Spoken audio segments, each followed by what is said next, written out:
Okay, it's 6 o'clock. Call the meeting to order. We need approval of the minutes of January 19th and January 24th. I move we approve the minutes of January 19th and January 24th. Second. Any discussion? On the 24th, second page, under communications, the last paragraph.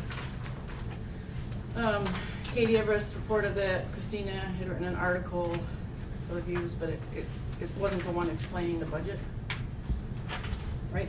You had written a separate Right, it one. was just a general. Yeah. Yes. Yes. Yep. So, I got lost. What page are we on? I'm sorry. second page. Second. Oh, written on. Okay.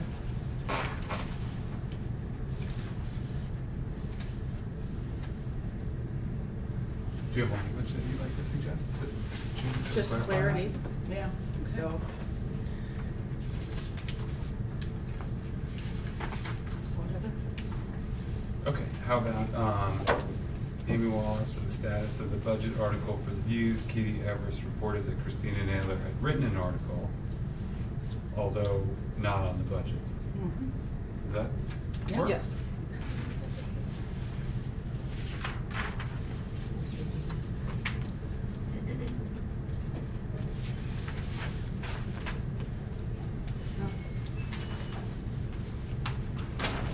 And one question I had too was about administrative, Annette Wilson submitted her letter of resignation. We didn't formally accept that, did we? Yes, I don't- we did. We did? Okay. Then it should be noted, because it's not, I don't know who made, You see, I know don't what, we remember did- the official motion. We accepted the other Regret. person who retired. Lynn Screeners? Yes. We accepted hers, but we didn't make a No, motion. we did to not accept make a motion to accept Annette's. Because, I'm not upset. sure, I'm not sure why we didn't like purposely not do it. Mhm. It just didn't happen.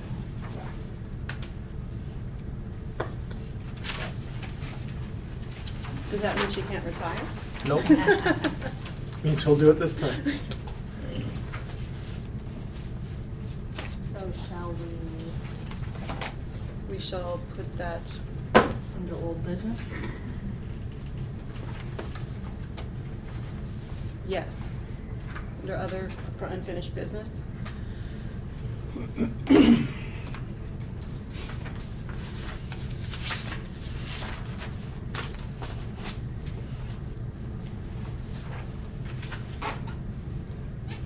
Anything else?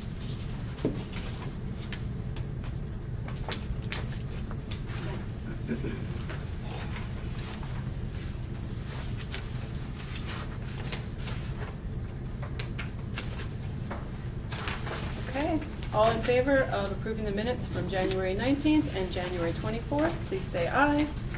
Aye. Nays or abstentions? I have to abstain from the January 19th one because I wasn't there. Okay. Communications. Christina, can you talk about your communication with the select board? Sure.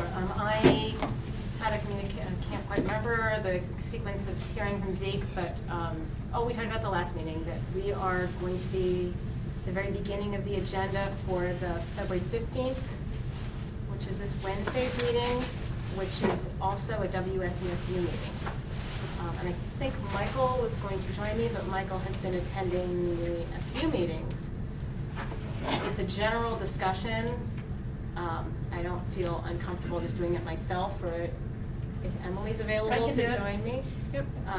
You weren't an SU member? I thought you were. No. No, it's you, me, and Michael. Okay.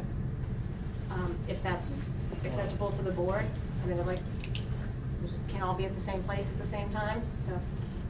Does that work for everybody? Yeah, works for me. Okay. Okay. Thank you, Emily. So I'll email you Zeke's email about the timing. Okay.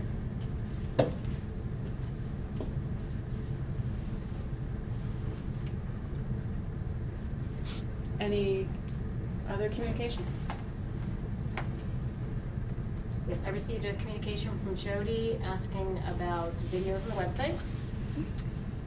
I sent communications to Rick and Dan from Frank, answering their financial questions.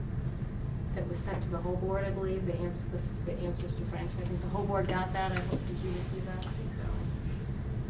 I think that's it. Okay. Michael? I also got communications from Jody Normando regarding, I think it was the same email that Christina had received, and I forwarded it on to you. So, Jody, what I've learned is that Jo Carroll runs the website. She's the website guru. We haven't historically had anything to do with it, approving things, saying that things can't go on there. So I'm going to ask that you have a conversation with her about if you had something that you wanted to put on there. And then if you want to bring it back to the board, we can put it on the next agenda to have a further discussion about what goes on there, if you feel. Well, I was concerned because I didn't think the school website should be political. But I do think if this is going to stay on the website, if the board allows it to stay on the website, then I would like to put something else on with it. Okay. Because, but I don't think, my first thing is it should come off, it's political. And I don't think the school issue on the website should be political. So I think it's something for you fellas, you people to discuss. But in all fairness, if you allow it to stay on, there should be other stuff allowed to be put on. So, can I ask a question? Yes. What is the video? Is it the Act 46 informational Yes. videos? Oh. Well, I know it's going on other school Yeah. websites. That doesn't mean that we have to do the same thing. I guess I question the term political. I think it's informational. Yeah. It's not just informational, Ron. It's very pro Act 46, and there are other sides to it.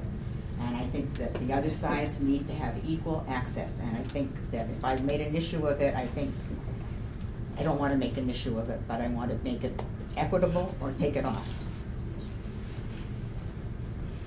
And I will talk to Jo Carroll more about it.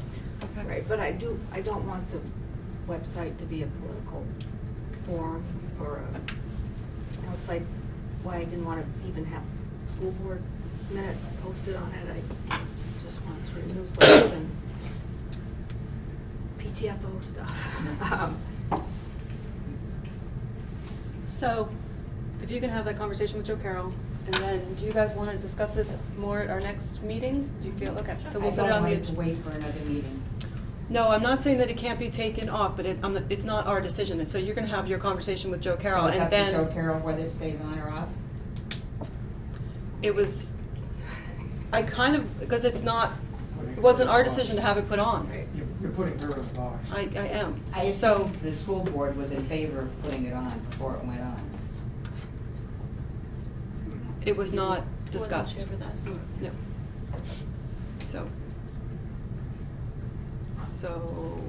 So my question is it up to Jo Carroll to put it on or take it off? Discussion? I think it would be a shame to take it off. It is informational, and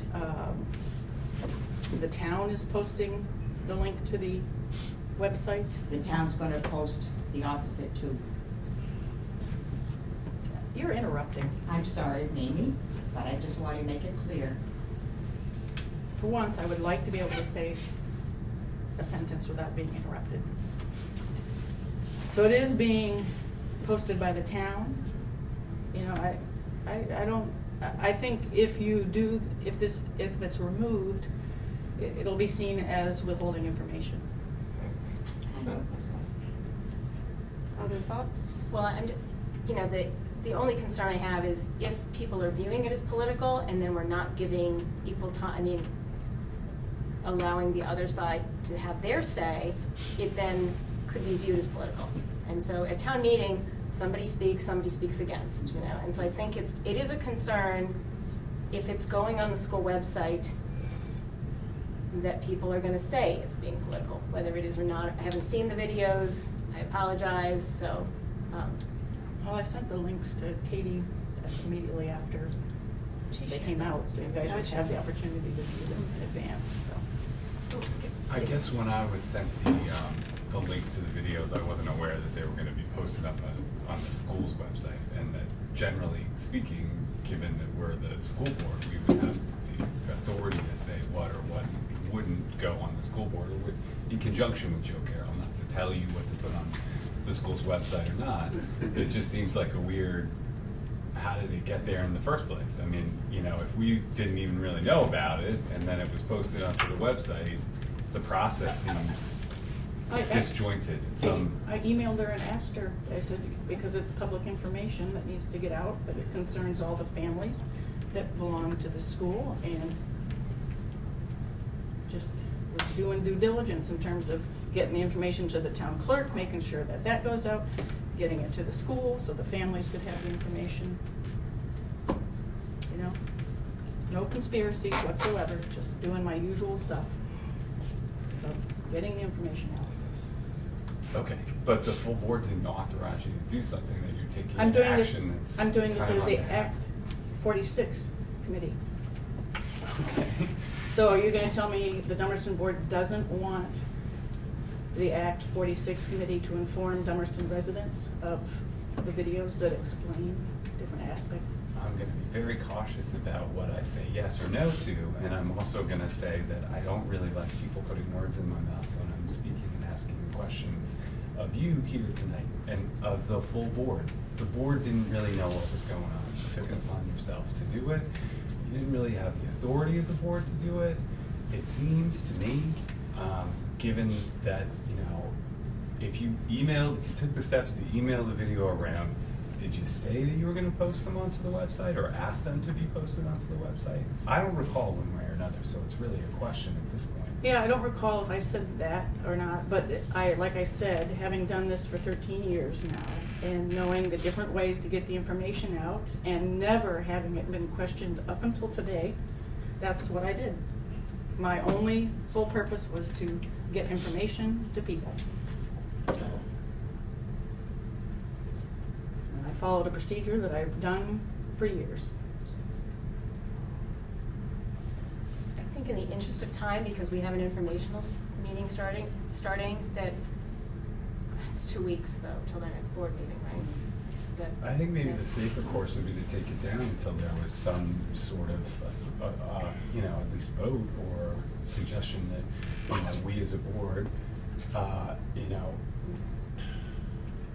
either allow this to happen or support this happening, maybe have a chance to view the videos. I'm sorry I haven't had a chance to view the videos myself, but I can understand Christina's concern that if people view it as a political statement, and certainly as in past meetings of at least the study committee that have happened in Dummerston, it seems like things can be fairly heated and political. It doesn't mean that there's not information on both sides of a political equation, or that information is somehow bad, but if we're not giving equal time to things, different points of view on a political question that faces the town as a whole, I think it may be a little premature to have thrown up something from one side and not invited another view. Katie, can I ask, would it be all right with folks if there is on the school board section of the website a Act 46 information thing about contacting? If I took it down off the sort of under the principal's desk kind of thing and put it on the Act 46 page saying that there's links to the Wyndham Southeast Supervisory Union website that has videos and information also about Act 46, which wouldn't be all that different than sort of what's on there already with your emails.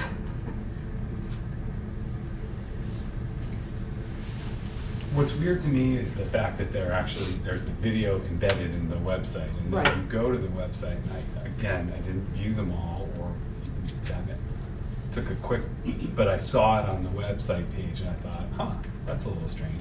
What you're talking about would be a link where you'd have to go outside of the school board site, is that correct? I just want to understand. Or just an FYI that you can go to the WSCSU website I for think more that's fair, information. yeah. Yeah. I mean, in my view, but of course other board members may have their own opinion. I think that's fair. I'm fine with that. Yes, I agree. Works for me. That works. Okay. Jody? I'm on a link. You want a link? Well, if you go to the WSCSU website, which I know you're familiar with. I'm very familiar with it, thank you. It's there. So you, And she wants her she own- wants your own link. link. Okay. Well, then she'd have to develop Oh. it herself.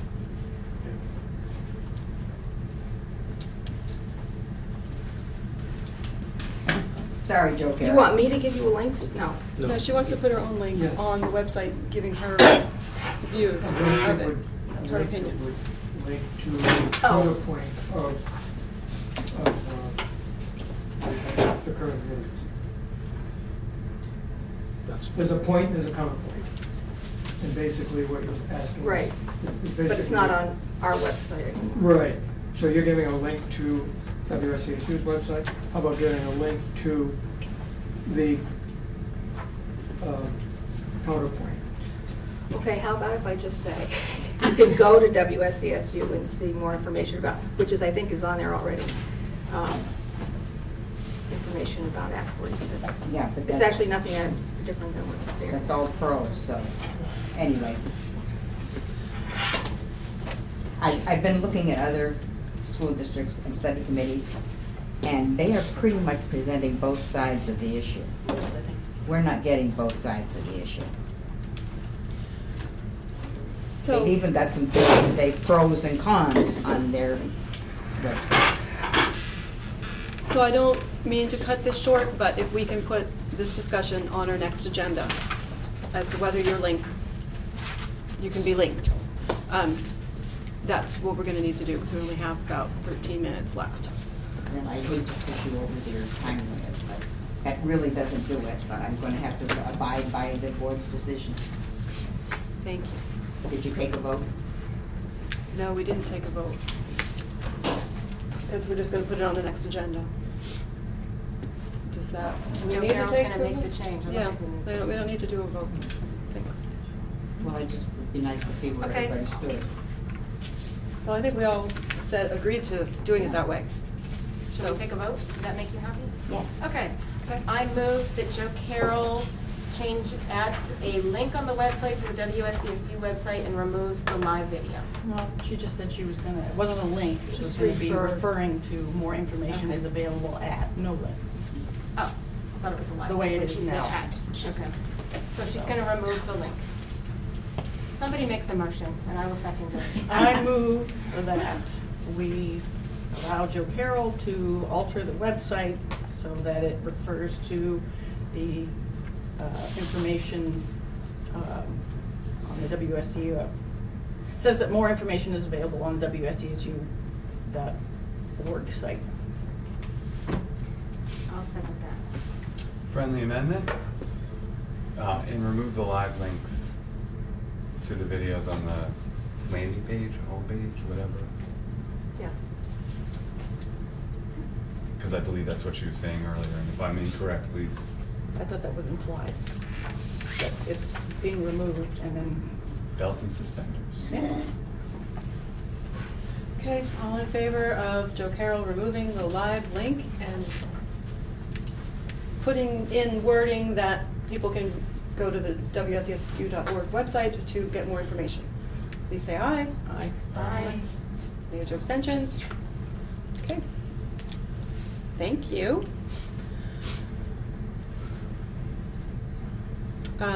Any other communications? No, I just have stuff for committee reports. Okay.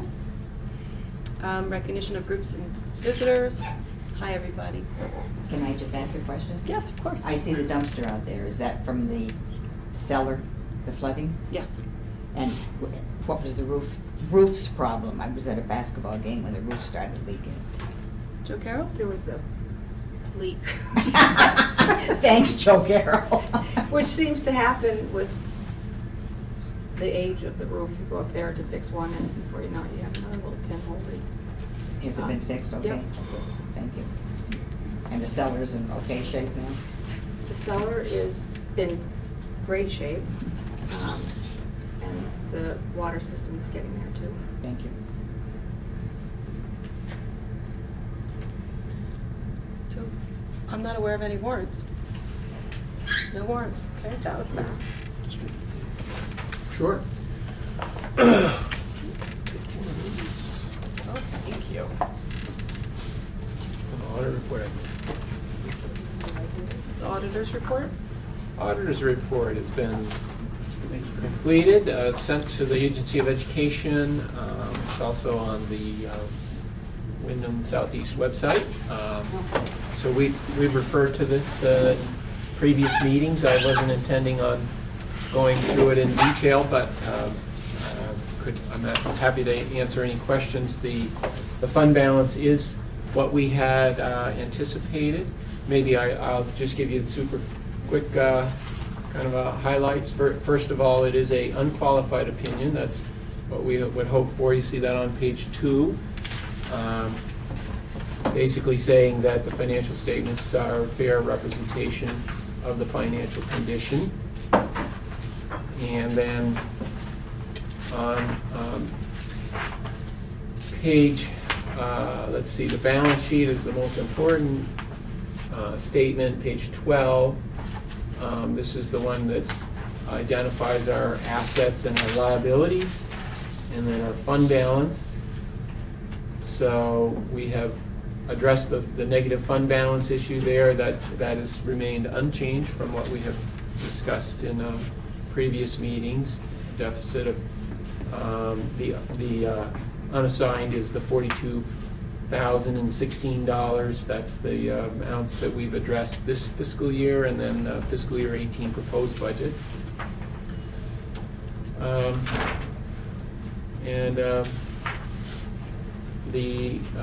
The rest of the report is substantially the notes. The largest note is a new requirement from the Vermont Treasurer's Office around the teacher pension liability. It's a 14-page note, but you'll see it as you go through the report. So those are the highlights. As I say, no changes from what we had anticipated. So if you guys want to read through this in the next 2 weeks, if you have any questions, we can bring them back.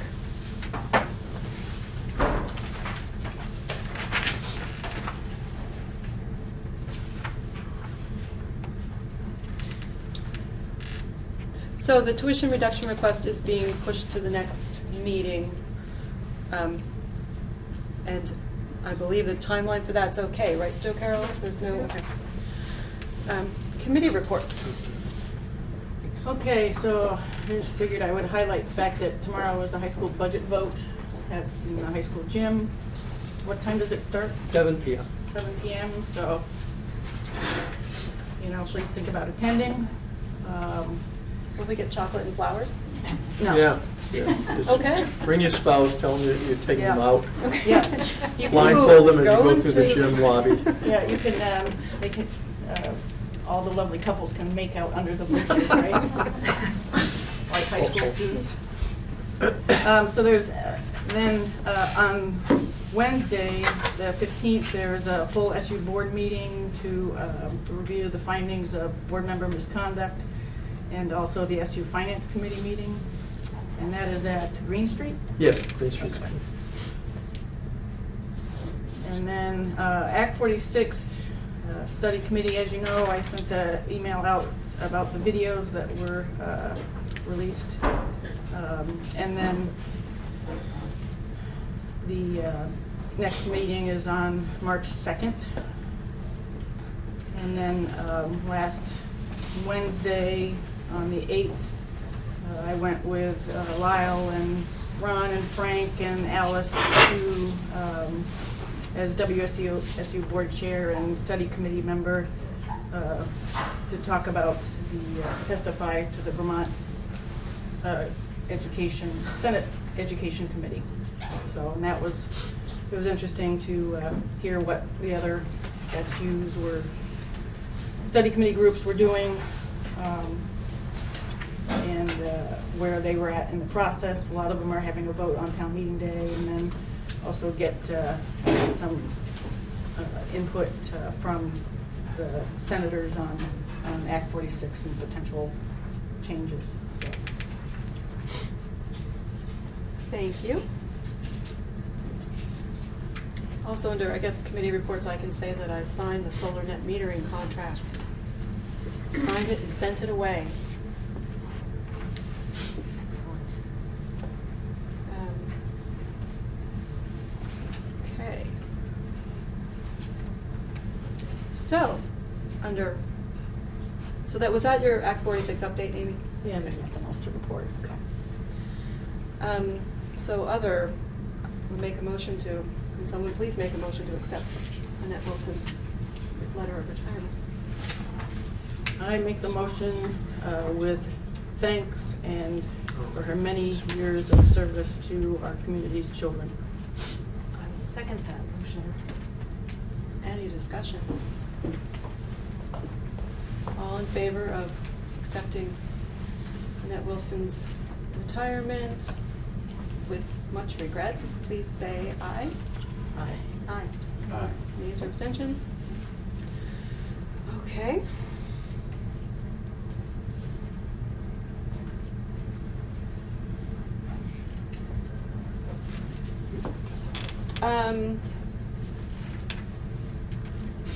I'd like to wrap this up in the next couple minutes.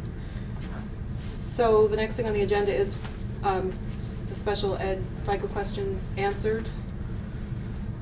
Do we want to stick to doing that tonight, or do we want to move that to next We meeting? can move that to next meeting. Fine, is my question. Is it shorter? Hmm? Is it shorter? 4 minutes or That's less? like a question? What's the question? It's You're on the agenda. Do we have a context? We question? had removed a special educator Mhm. para from the budget, but the FICA numbers and everything commensurate with that position seem to still be in the budget. In regular ed? Special ed. Special ed. We'd moved to regular ed, so, yes.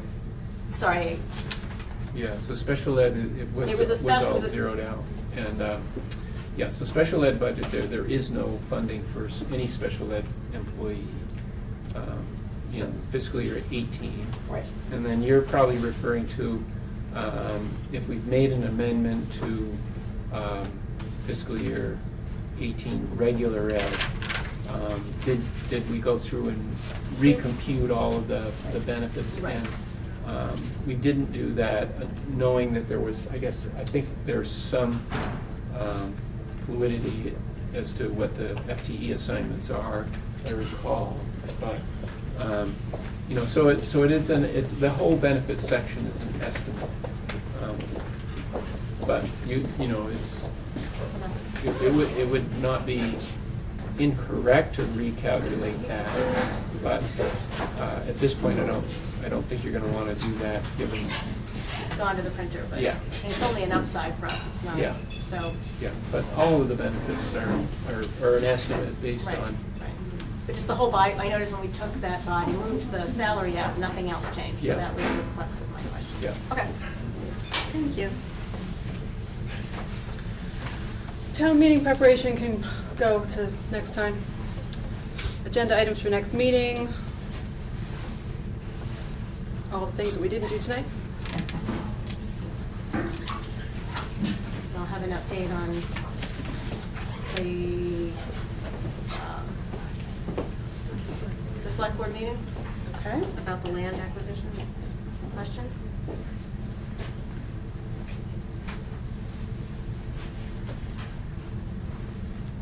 Okay. And I think the next meeting is also the informational meeting for the budget. So can we do our business at 6 o'clock again, please? Does that work? So your next meeting is the 28th? Yes. Yes.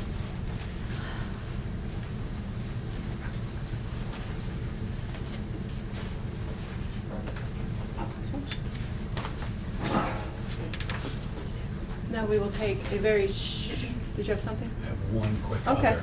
I have been attending the SU meetings as kind of Dan's fill-in, if you will, but we haven't really had a vote to allow me to go and sit in the seat. And just to, again, follow a process, I'd like to just take a quick resolution of the board or a motion that I be appointed the body that does that chair. Okay. I move Michael McGillian is designated as the representative to the WSDSU position formerly filled by Dan Normando. Second. Any discussion? Is anybody else interested?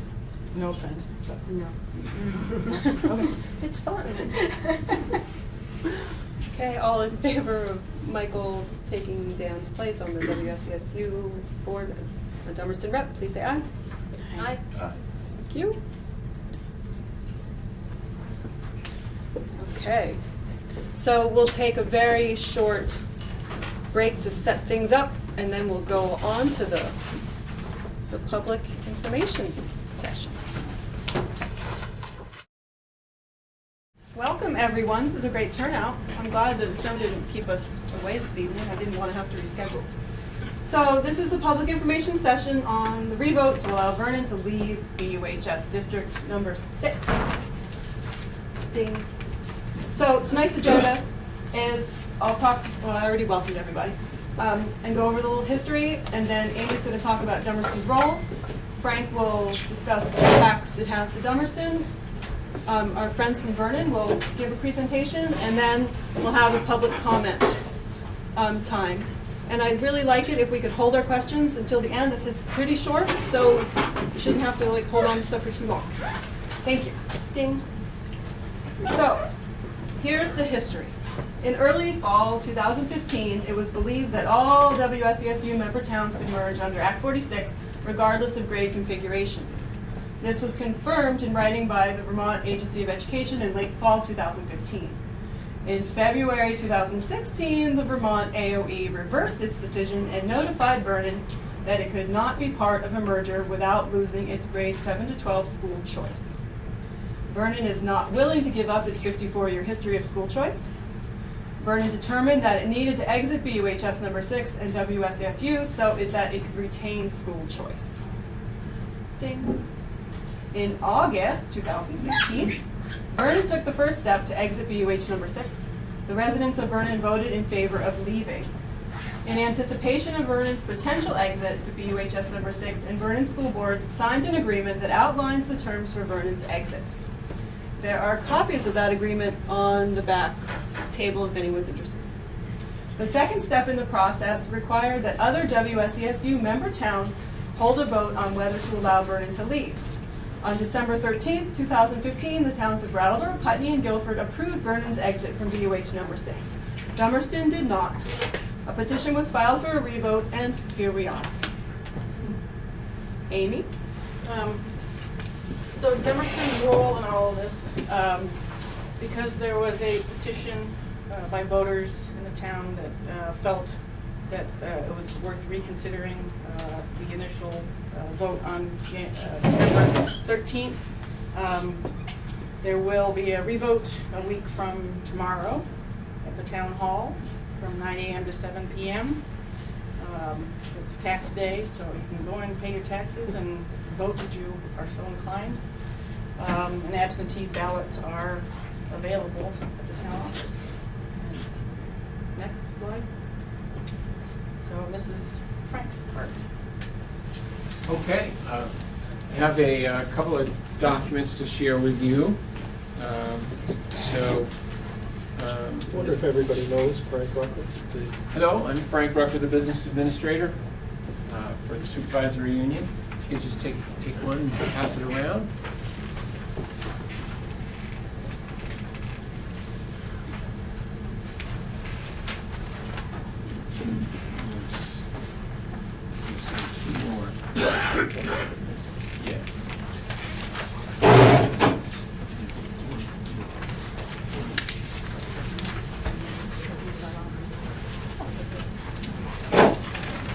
Another.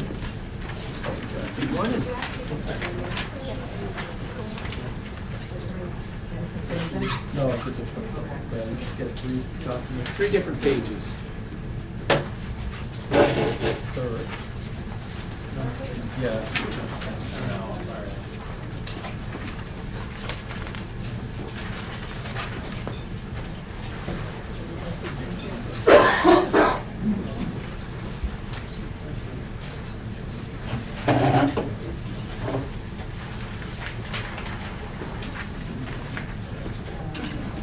More. Okay, so we have 3 different documents.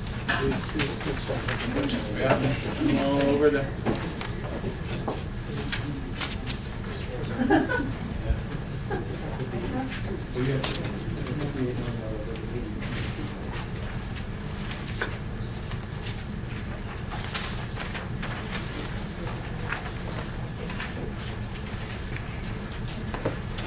Okay, so I'm going to start with the document that says 3 years comparison format provided by the AOE, that's the Agency of Education. And we're starting with BUHS as it relates to Dummerston's share of the BUHS budget, because this is where Vernon's exit from the BUHS could affect Dummerston, as well as Putney, Guilford, and the Brattleboro town system. So what you have on this document, the one that has a 1 and a 2, I put a 1 and a 2 on this double-sided document. This 3 prior year comparison, it's essentially a very simplified version of the tax calculation, the school property tax calculation. This actual document has a couple of additional columns. I've only shown 2, so you'd be able to read it a little better, as the state's version is condensed and it's hard to read. But it is what's in the town report. It is in the BUHS annual report. It's also in the Wyndham Southeast Supervisory Union website under the budgets. So as I say, this is the state's required format that all school districts share with the voters for school budget considerations. And Brattleboro Union High School's budget vote is scheduled for Tuesday, February 14, and if the proposed budget passes, given the current indices that the legislature has set, line 26 shows us an estimated tax rate of $1.72 for BUHS, which is proposed to be down 6 cents, or about 3.7%. And what I want to show you is if we make an assumption where we remove Vernon from this scenario, what would it look like? And the short answer is, if you flip over and you look at it's the same document, I've just made some adjustments. Look at that same number, line 26. It's basically the same figure. $1.71 versus the $1.72. I'm saying they're virtually the same, not significantly different. So let me help you understand this. The way the school funding formula works is all school districts start with a board-approved budget that they're proposing to the electorate. In BUHS's case, it's that first line there, $25,359,000. Now this is with Vernon in under the current conditions that we are governed by. And as I say, this is to be voted next Tuesday. Tomorrow. I'm sorry. That is, yeah, tomorrow. Next Tuesday. Thank you. Next Tuesday. This Tuesday. That's Tuesday, yeah. We reduce spending in the school funding formula by revenues that are not directly sent from the education fund. That's line 9. The largest share of that $5.2 million in revenue is tuition. UHS is estimating over $1 million in tuition from towns like Marlborough and others. That $5 million is also other forms of state aid, like transportation reimbursement. And because BUHS operates a career center, there's a significant amount of aid for operating the career center. But those are state aid dollars that are coming from different sources other than the general state support grant. So if you look at this document in any town report, you'll see the same format and it's the same process. We take a school board proposed budget, we reduce it by the revenues that we're not asking directly from the ed fund, and we get line 11, education spending. So it's a net number. See, it's your total budget minus some revenues. It's a net number. And then we divide that by enrollment. The VUHS member town enrollment. There's a section of law that if you're interested in, you could see the definition of an equalized student. It's pretty extensive, but that 1,161 students represents the state's equalized statistic for the member town enrollment at UHS. And we're just about done. So we take the 20 million, which is this net number, this spending minus revenues, they call it ed spending. We divide that by enrollment, and we get a cost per student. The cost per student you see on line 13 is $17,349. It's the same figure that it is in the current year.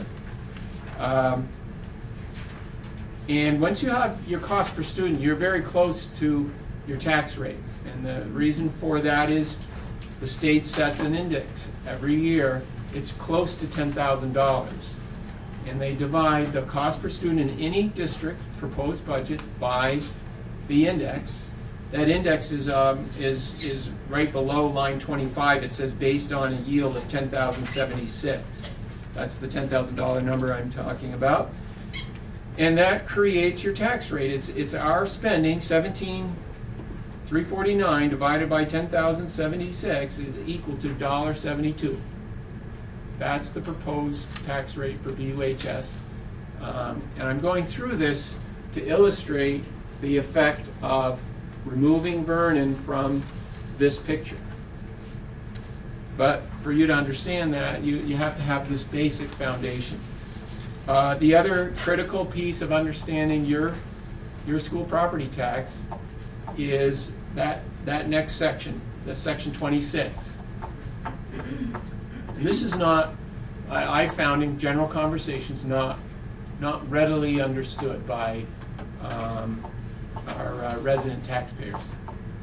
But what's happening, again, it's relatively simple math. It's line 26 there has got some proportional statistics. So here in Dummerston, second line down, you see a number in fiscal year 2018, it's 0.551. What that represents is, if you go over to the next statistic, 31.98%. All that is 31.98% of $1.72 is the Dummerston share of the BUHS tax rate. So that's what you have to understand when we remove Vernon. If you understand this calculation here, you'll understand what it means if we remove Vernon. And there has been some opinion articles, and there's been some general discussion that I don't think articulates the way school funding formula works. So we're gonna help you understand that. So keep in mind that this is not let me finish my thing and then we'll get to, I hope. Well, thank you for asking that. That was my next point, but it is critical that folks understand that. This is not proportional to Dummerston's share of the enrollment at BUHS. It's Dummerston's share of their pre-K through 12 enrollment. So that means you have, of your pre-K through 12 enrollment, all resident kids in Dummerston, 36% of those kids go to BUHS, and the rest are right here in pre-K through 8. So again, that's probably as important as any statistic that I've said for you to understand the impact of Vernon leaving. It is not, those numbers don't add up to 100% when you look at BUHS, because the basis is every individual town, okay?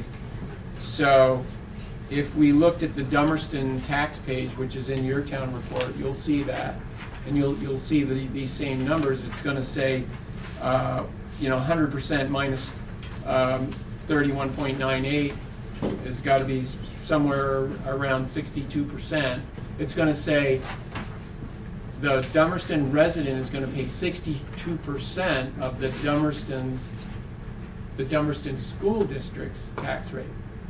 And then you add those two numbers up and you get the tax rate that you see on your bill when you get that from town office. Income sensitivity is the last piece of this document. At the high school level, line 27 says if you're eligible for income sensitivity, then your cap is 2.92% of household income. And that again has a fair amount of provisions of law for you to fully understand. But that's the way school taxes are calculated, and income sensitivity is calculated the same way as the tax rate, which is spending per student divided by an index that the state sets. That's a ratio, and they start at 2%, and the ratio is going to be 2% times however much more Dummerston spends over the index. That's how they get to 2.9%. So now when we flip the page here, if we remove Vernon, the big statistic that changes is line 9. Remember, we had 5.2 million on the previous page. Now we have 6.8 million. The reason for that number going up so substantially is because Vernon would start paying tuition. Right now, Vernon is on page 1. They're just like Dummerston right now. They take away from this budget deliberation 62 cents. In a scenario where they are an individual town like Marlboro, who sends kids to BUHS and that Marlboro pays tuition, on page 2 they're going to be, you can see that statistic is gone. They no longer are a member. They no longer have a pro rata share of the $1.72 tax rate. They're just like Marlboro, Stratton, any other kid that is outside our region. They pay tuition. And if you go to the Marlboro School District budget, they got the same page, and it shows that check they cut to BUHS as part of their total budget. Well, I don't want to get too detailed on the Vernon side of things, but their budget would go up by the same amount of new revenue that's coming to BUHS. BUHS would get new revenue.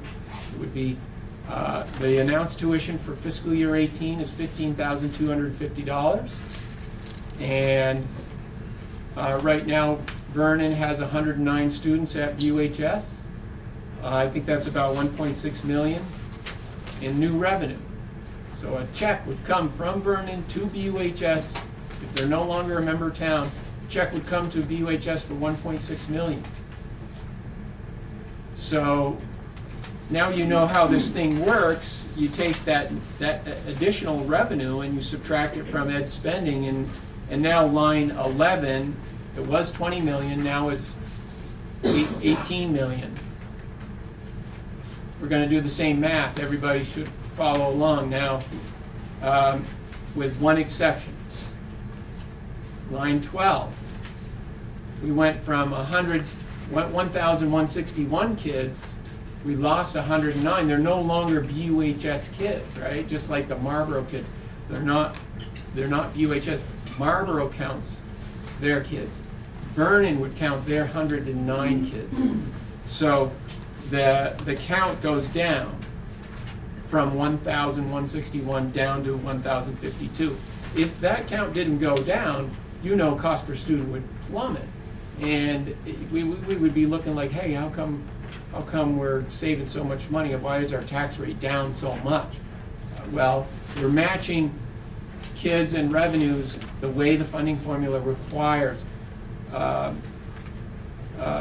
The principal in every building in the state logs into a system in November provided by the Agency of Ed and records their students, resident students that are in the building. That data goes to the state. That's where this stuff comes from. So every town counts their own kids on their town school district budget. Or if you're a union high school and they're member towns of your union high school, then you're going to count those member town kids. So hopefully I've given you enough information to understand the calculations, and you can see as we started with, the tax rate is essentially the same, and then again the proportion, because of the question back here, helped folks understand Dummerston's proportion of kids going to BUHS hasn't changed. Doesn't matter if Vernon goes there or not. It's Dummerston's pre-K through 12 population. That population hasn't changed. It's still the same statistic, 31.98% times the new tax rate without Vernon. So you can see it's virtually the same.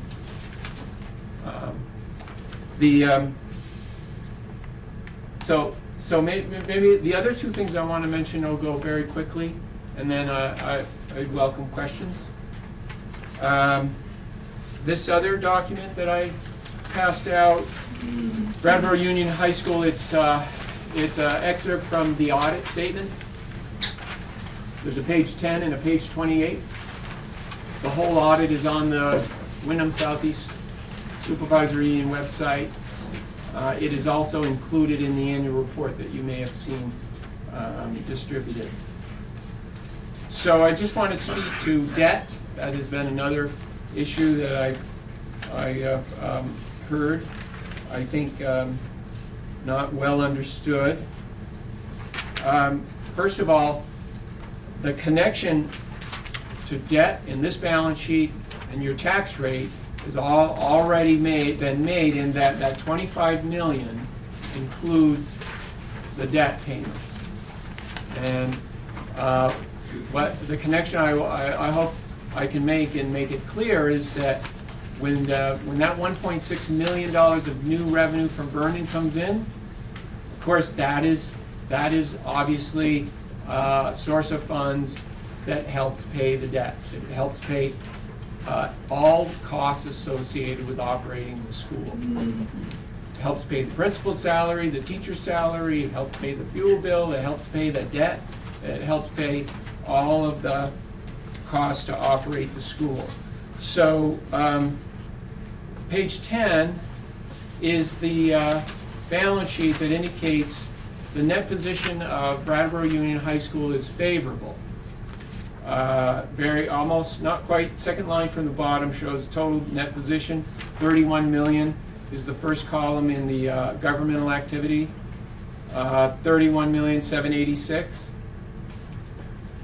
That's the net asset. That's the difference between 47 million in assets, which you see up above. You know, got 5.8 million in cash, 71 million in capital assets, which is the building, minus 30,000 depreciation. The total assets 47 million. We owe a bunch of liabilities against that, including debt. It's on that document, and we have a net of 31 million. The agreement between Vernon and BUHS is Vernon has agreed to relinquish claims to the all assets and liabilities. And the BUHS board is release them from all liabilities and assets. So under a hypothetical scenario, which I don't think it's worth talking too much about, but if you can see on a financial balance sheet measure, if BUHS was closed and the assets were liquidated, the book value says there's 31 million available, and Dummerston would get a bigger share of that than they would with Vernon in the union, because Vernon has said, we're stepping away. And instead of dividing 31 million by 5, you divide it by 4, Dummerston, Putney, Guilford, and Brattleboro. So obviously 31 million divided by 5 is a smaller number than 31 million divided by 4. So the point is that there is no loss of value there in, again, making the connection that debt is not like separated from the school budget and it's somehow assessed independent of the operating budget. Debt is inside the $25 million budget, and cash flows from Vernon help pay for that. And as you can see, the bottom line is, what is the impact on the tax rate? The impact is negligible. Last thing is, well, how much debt is there? Keep in mind, in total, we have 31 million more in assets than we have in liabilities and debt. Okay, so page 28, it just identifies as of the end of this audit, June 2016, there was 12.8 million in debt. This fiscal year, there's been budget fiscal year 17, 1.6 million is the principal payment. So that 12.8 million will go down to 11.2 million. You know, that's scheduled to be fully paid off in 2023. And so this idea of if Vernon leaves, somehow there is a higher debt burden in Dummerston is not, it's not the case. The tax rate remains relatively the same, and your proportional share of net assets actually increases. So it's actually the opposite. The last thing I have is this is not directly related to the point of the Dummerston vote to release Vernon. This is indirectly related. So the last document is an estimated school tax rate as a unified system, and I say it's not directly related because whether Act 46 merger goes through or not, the Vernon issue and the release stands as we just described. It's independent of this. But the reason for bringing this up is for most of you, you may know that the merger cannot move forward under its current form unless the town of Dummerston releases Vernon. And if the town does not release Vernon, the state law says as of July 1st, 2017 of this year, the structure that incentivizes mergers goes away. And so these potential savings, as we see here in the document for Dummerston, of a 9% tax reduction, definitely is lost because this merger does require Vernon to exit the union. So that's all I have. Be glad to try to answer questions. If we can hold questions to only specifically clarifying Dan, sorry Dan, I was looking at you, Frank's sheets. And then any comments, concerns, those kind of things, if we can wait. So, Dan. Thanks, Frank. You talked about the 3-year sheet. Why on page 2 of that, there's a minus 358, 929 on line 2, but not on page 1? It seems to be a discrepancy between the two. Yep, thank you for that question. So right now, there is a relationship between Wyndham Southeast Supervisory Union and Brattleboro Union High School because Vernon is a member town of the Union High School. So if Vernon is removed from Brattleboro Union High School, then that changes the relationship in the delivery of services to Brattleboro Union from Wyndham. And what that represents is primarily their share of special education services and some of the other services that the supervisory union provides. Wyndham would no longer, Wyndham Southeast Supervisory Union would no longer bill Brattleboro Union High School for services. And therefore, what this reflects is if Vernon's not a member town, then those costs are, there's no relationship between Wyndham providing services to Brattleboro Union. If there is an agreement where, and we've talked about this with Vernon, where they contracted for services, that contract would be between Wyndham Southeast Supervisory Union and Vernon. It would cut Brattleboro Union out of that. And the other related point is the figure I had mentioned, $15,250, is a regular education tuition rate. Brattleboro Union could bill Vernon an additional rate for special ed services if they were required. Sorry, I have a follow-up to that, I apologize, but I thought based on the law now, all special ed is supposed to be, or FY18, all special ed was supposed to be at the SU, so how can we be backing this out of the high school if by law there isn't supposed to be there at all in the first place? So this is under the assumption that Vernon prevails in their interests to be an independent entity.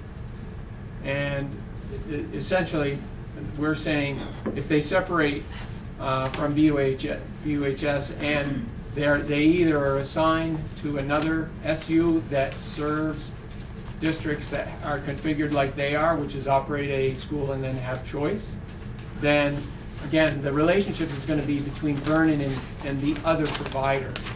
I understand that point, but you didn't answer my question about why is the special ed in the high school budget for FY18 if the law says it's all supposed to go through the SU? It's part of the Wyndham assessment. So Wyndham assesses BUHS $1.7 million for special education services, and if of that, $358,000 is to serve Vernon students.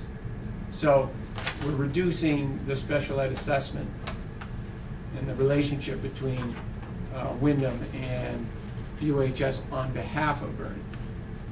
So it's a subset of a cost. If you look at the Brattleboro Union budget, you'll see a Wyndham assessment, $1.79 million, $1,790,000. And within that figure contains this $358,000, which represents serving the Vernon students. I have sort of a two-part question. Can I remember it? The first thing I was wondering about, Frank, is when you were saying that 1.6, I think maybe was the number of million, was new money coming in from Vernon. I guess in my mind, I don't see it as new money. I see it as money coming in a different way, and I'm wondering if I have that wrong. You do. Okay, tell me about how it's new money. It's just as it's presented in this format. We don't get to deviate from the format. Right now, Brattleboro Union High School does not receive tuition revenue from Vernon. The the revenues that we receive are projected to add up to 5.2 million. If Vernon is a member town, we will receive 1.6 million in new money, and that changes the calculations of the tax rate. But so when you say new money, aren't we currently, isn't WSCSU currently getting money through tax dollars because they're part of the supervisory? So this is the BUHS scenario, Right. and Dummerston, and the whole effect of Vernon on exiting the BUHS is a direct effect on Dummerston, because of you can see that everybody pays a proportional share of the UHS assessment. So when you talk about the effect of Vernon on Wyndham, that's a very different conversation. We can talk about that, but it's very indirectly related to Dummerston. So I think what I hear you saying is they're either paying through an assessment Yes. on page 1 Yeah. or tuition payment on page Exactly. 2. No, yeah, and the answer is incorrect assumption on page 1. There is no check cut No. from Vernon or Dummerston or anybody at the district level, the town district level, to the BUHS. So the way the taxation works is that $1.72 that we talked about goes to, it's reported to the Agency of Ed, they share with the tax department. The tax department does this weighted average combining of the two districts, the high school and the Dummerston, and then they send the tax rate to the select board. And then the select board raises that money. That money goes to the education fund, and then it comes back to the district based on the shortfall of what you spend versus what you have in other sources. So if you don't understand that piece, then I understand the nature of your question, but the nature of your question is, isn't there already some cash flows between the towns to pay for education and the districts? And the answer is no. Oh, no, but I don't There mean is that not. it necessarily goes straight there, but I mean, certainly Vernon kids who are currently attending BUHS have, the town of Vernon has in some form, whether it's convoluted and through the state or not, they have paid for those students. Yeah, so it's the same derivation. Right. And it gets to the heart of Act 60, which is Dummerston is approving budgets for around $4 million between the local district and the high school. They're going to raise about $3 million. They're going to raise from the residents substantially less than what they approve to be spent. And how can they do that and still survive? Well, because all the money goes to the ed fund, irrespective of how much you're raising. So there's a big gap between what you spend and what you raise. And the only way that happens is towns like Stratton and Dover and Killington and Stowe, they send a whole lot more to the ed fund than they spend. And the ed fund equalizes the ability for an educational opportunity to be provided, based on these formulas. Which is the perfect thing for my follow-up, which was that I was noticing a difference between the 17,349 and the 15,250. Is that because of what you were just talking about? To some extent, and the 15,250, as I said, is a regular ed rate, which does not Okay. include things like the Career Center, Okay, special education services, and that sort of thing. okay, thanks. You have somebody over Could I just stop for a second? And I just want to introduce Cindy Jerome, our town moderator. That is your title, correct? It is. Okay. And she will take over moderating the questions. Yeah. So, thank you. I'll say a couple of things. We're going to borrow a few town meeting protocols. You don't get to talk for more than 5 minutes because I know so many of you have things you want to ask or talk about. Raise your hand, I'll call on you. If you've already spoken, I'm going to call on somebody else before I call on you again, okay? And let's try to minimize multiple level questions so that more people have a chance to talk. Alex, you had your hand up for a while. Yeah, Frank, maybe I'm missing something here, but it seems to me in the analysis you presented first, there's an assumption that Vernon will continue to send the same number of students to BUHS that they have. Yeah. Is that a certainty, or will they not No. be free to send them anywhere? Yeah, well, they've always been free to send them anywhere.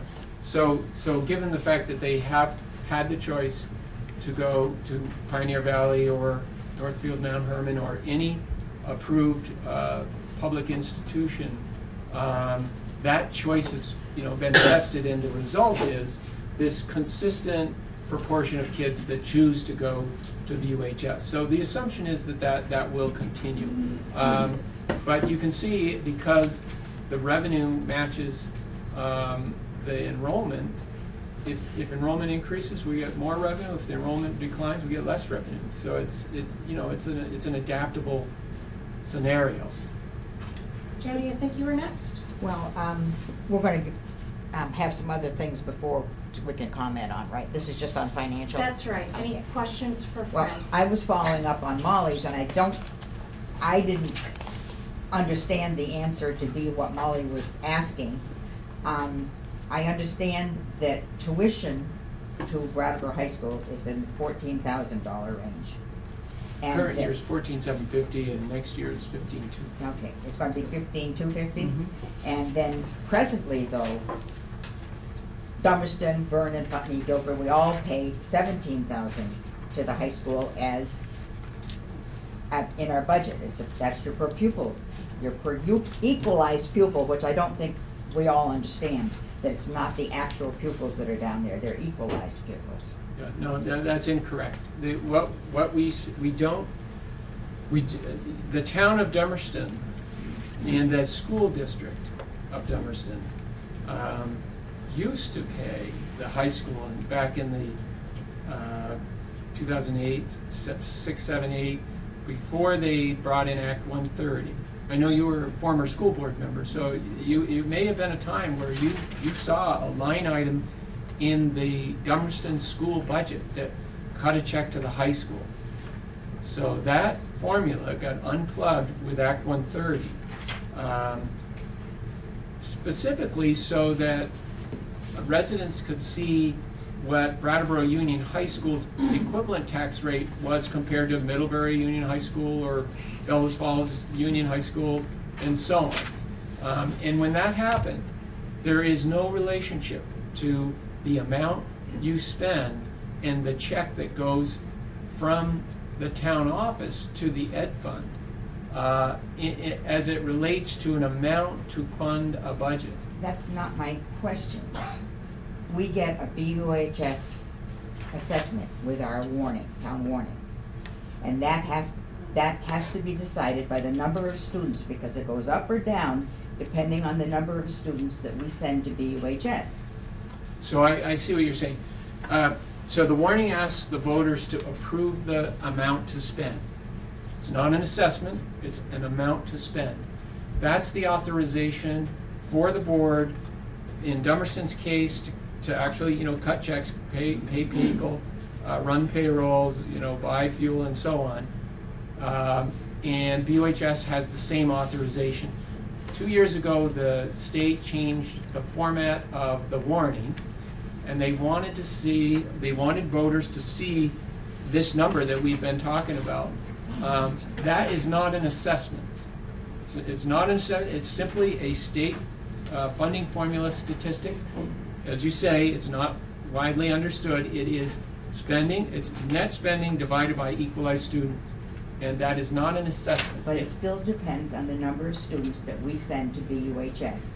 We have to divide that budget, that part of the thing, by the number of students, because it goes up and down. So you're going off on other tangents rather than, I want to focus on one thing. So I'm not sure, do you have a piece of the You've got question? so much information in your head that you're just going and confusing us all. Is there a way to refine your question? Okay, we get the high school budget, Yeah? 25 million. yes, for us, for Dummerston. No. That's the 25 million for the whole 25 thing. million is one Dummerston budget. gets a portion of that. No. We They don't do vote on not. a portion of that No, you vote on 25 million at the BUHS vote. tomorrow. But when that comes to Dummerston, and we add it to what we've got with everything that's in there, in this town report, it's by student. You know, so you vote on the 25 million, you vote on the 25 million. If it passes, then $1.72 will go to the ed fund, Department of Taxes. They'll do that weighted average I discussed. 32% of the $1.72 gets allocated to your tax bill as your share of the high school, and the balance of that, 60% 60% of whatever the Dummerston School District's tax rate is, gets packed together. It's going to be somewhere around $1.90. Okay, that goes to the tax department. Select board sends that out to the bills for everybody to pay based on their property value. But there is no check. There is no assessment. There is no cash flow between the school district and the high school. It gets to the whole idea of, yes, Dummerston approves a budget for more than they raise in taxes. And how can that happen? Well, it's this equalization of the I can understand this. So, Still don't Amy? answer my question. So Jody, just to go to your question, the law did change, and if you look at past reports and the articles explaining the budget, there's very specific reference to the lack of that number in the budget. I don't know how many years ago it was, but it's been explained several times over and over in the Views article. I doubt it's in there for this coming one because it's been so many years since that change has been in effect. But, you know, I can... But it still depends on the number of students. That's where the 32% comes from. Any other questions for Frank? Joe? Frank, you said that Vernon is currently able to send students to, I think you said public institutions such as including Northfield, Mount Herman. In fact, you know, those would be... Independent approved as well, yeah. Okay. The equivalent, like Burton, is an independent approved institution. So Northfield, Mount Herman would be similar to that. So you could say private schools, if you will. Yeah, private Okay. schools. Yeah. Thank you. Paul? My question is similar to Alex's, and it relates to the $358,929, which is part of WSESU services that are being applied to Vernon students. And you're making that assumption also that Vernon will continue to utilize those services through the WSESU. Now, should... Not really, see, I'm Well, okay, let's say making that... a reduction here. Okay, let's say they're not, and they choose to go and obtain those services someplace else. Where would you cut $358,929 out of the WSESU budget, which gets passed on to the various communities? So if they're not going to utilize them, then that budget either has to get cut or it gets absorbed by the remaining people who are utilizing it. Yep, good question. So the assumption there is for delivery of those services, it's staff people that are at Vernon employed by Wyndham. So it's either Vernon is going to reimburse Wyndham directly, cut BUHS out of the deal because they're no longer a member town, or they're going to go find services somewhere else. And yes, you're right. The Wyndham budget would go down by those services.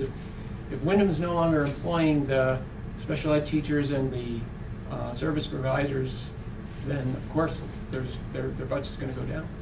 Can I have a follow-up? Yes. On that, how does that get assigned to Vernon? I mean, do they have $358,929 worth of special ed? I mean, literally in the classroom or through services through the WSESU? How do those services get allocated and assigned? So at the last Wyndham Southeast Board meeting, the Finance Committee agreed to assign costs proportionally based on enrollment. In other words, just the number of students in the school, regardless of whether or not they're utilizing the services. I think next on our agenda is the Vernon Board talking to us. Anybody else have a question for Frank first? Hi, Frank, when you were talking about the debt portion, you were talking about how if BUHS number 6 was dissolved, that it would be divided by 4 towns instead of 5 towns in the event that, you know, the debt needed to be allocated. What formula would it be allocated by? It wouldn't just be a straight quarter to each town or a fifth to each town because there's 5 towns. Is there a formula that you know of about how that debt would be allocated to each It's a town? hypothetical question, and I would defer to anybody's guess. The hypothetical assumes the Brattleboro Union would be somehow dissolved and then put on an auction block, sold. I haven't found reason to consider that as likely, so I haven't explored that, but I would be open to your suggestion on how that might happen if it came to pass. If I could just comment, I think Frank was just responding to a letter to the editor saying, well, if that happened, and quite frankly, we don't think at all it would happen. I mean, that would be like BUHS ceases to exist. Yes. Dave Burks, Frank, this may be resolved in what you've already said around liability. In the event, God forbid, that there was a catastrophic event, a building burned, one of the schools went down, something happened that was a major expense, would that then be picked up by 4 schools or 5? Is that built into the expense of the budget? Well, a scenario like that, it's likely insurance would cover most of the loss, so it shouldn't have a financial impact. But Vernon wouldn't have any responsibility. If Dummerston releases Vernon from the Union High School, that's right, just like Marlboro or Stratton or any other town, that's correct. Yeah. Count? If the situation where the inflows and outflows of money you're talking about, so if it stays the way it is now, versus, let's just say we let Vernon out and Vernon, for whatever reason, decides to send 0 students to Brattleboro in the future, what would be the difference in money coming in if, in both scenarios, in other words, let's just say tomorrow that Vernon's in our system still and they decide no one goes to BUHS, what's the difference in money to the whole district? Well, I'm going assuming back that to no tuition would be coming in, Yeah. if we release them, then there's 0 tuition dollars coming in, there's nothing. Yeah, so going back to this document and the way taxes are calculated, the administration and the board always starts with enrollment when they're developing the budget plan. So if we predicted 100 students, which is nearly 10% of the population of the high school, was, we could see somehow we could foresee that. Obviously, there would be a spending plan adjustment. There would have to be, and that means the way programs are configured. But that's nothing different than boards do every year when they look at enrollment. But if in the case then, maybe a very specific thing, if we let Vernon out and no students come, there's 0 money coming in, right? Just as there is now, yeah. What do you mean, just as there is now? Vernon doesn't send a check. Well, right, but I mean, it goes to the state. Yeah, so the difference would be the equalized student number would drop. Yeah. And we would need to adjust the structure of the high school in order to accommodate a smaller group of. But of Vernon students. tax dollars still would be supporting the school. No, because it's a good point. I'm glad you're trying to clarify. If they're a member, then BUHS counts them, and that creates the tax liability, goes to the ed fund, comes back to each town based on these statistics that we talked about. But if you're saying 0 Vernon kids are coming, there's no count for the Vernon kid, there's no proportion on the allocation down on the section 26 there, right? There's no allocation from the high school to Vernon. So, you know, I don't know what your hypothetical presumes happens in Vernon, but either, you know, everybody moved out of town and Vernon's scenario is a much smaller budget because they're cutting much fewer checks, or they are cutting checks to Pioneer or Northfield Mount Herman, and they would count those kids, and it would be the same effect in that you have kids and you have costs, and that develops a cost per student figure, and that develops a tax rate, and you go forward. They're not liable for any of the long-term debt or anything, regardless of what the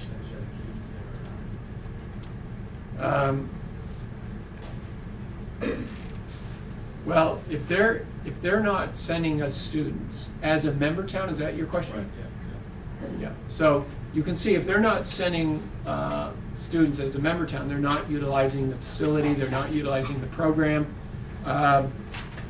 The funding formula is not going to allocate DOHS costs to them if they have no one there.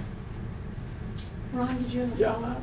I know we're gonna hear from Vernon folks in a minute, but this question prompts me to talk about their historical trends in terms of tuition. The notion that Vernon students wouldn't come to BUHS or BAMS, I mean, they've had a 56-year history of tuitioning or sending students to those schools. Would any of you want to comment about the likelihood of that changing? I mean, a lot of it has to do with parents.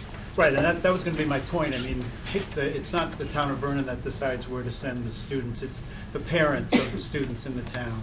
And for 56 years, they decided to send a large proportion, 75% give or take, certainly over the last 10 years or so, to BAMS or BUHS or the Career Center. And we see no reason, I mean, Vernon has been a part of the district for 50+ years. We have deep roots in this area. I see nothing changing in the future with the way things have gone in the past. So I mean, we need to remember that having school choice means we allow the parents to choose whether they will be sent to Brattleboro or someplace else. I think that was a good point. Shall we hear what else the Vernon Board has to tell us? Okay. You guys want to come up?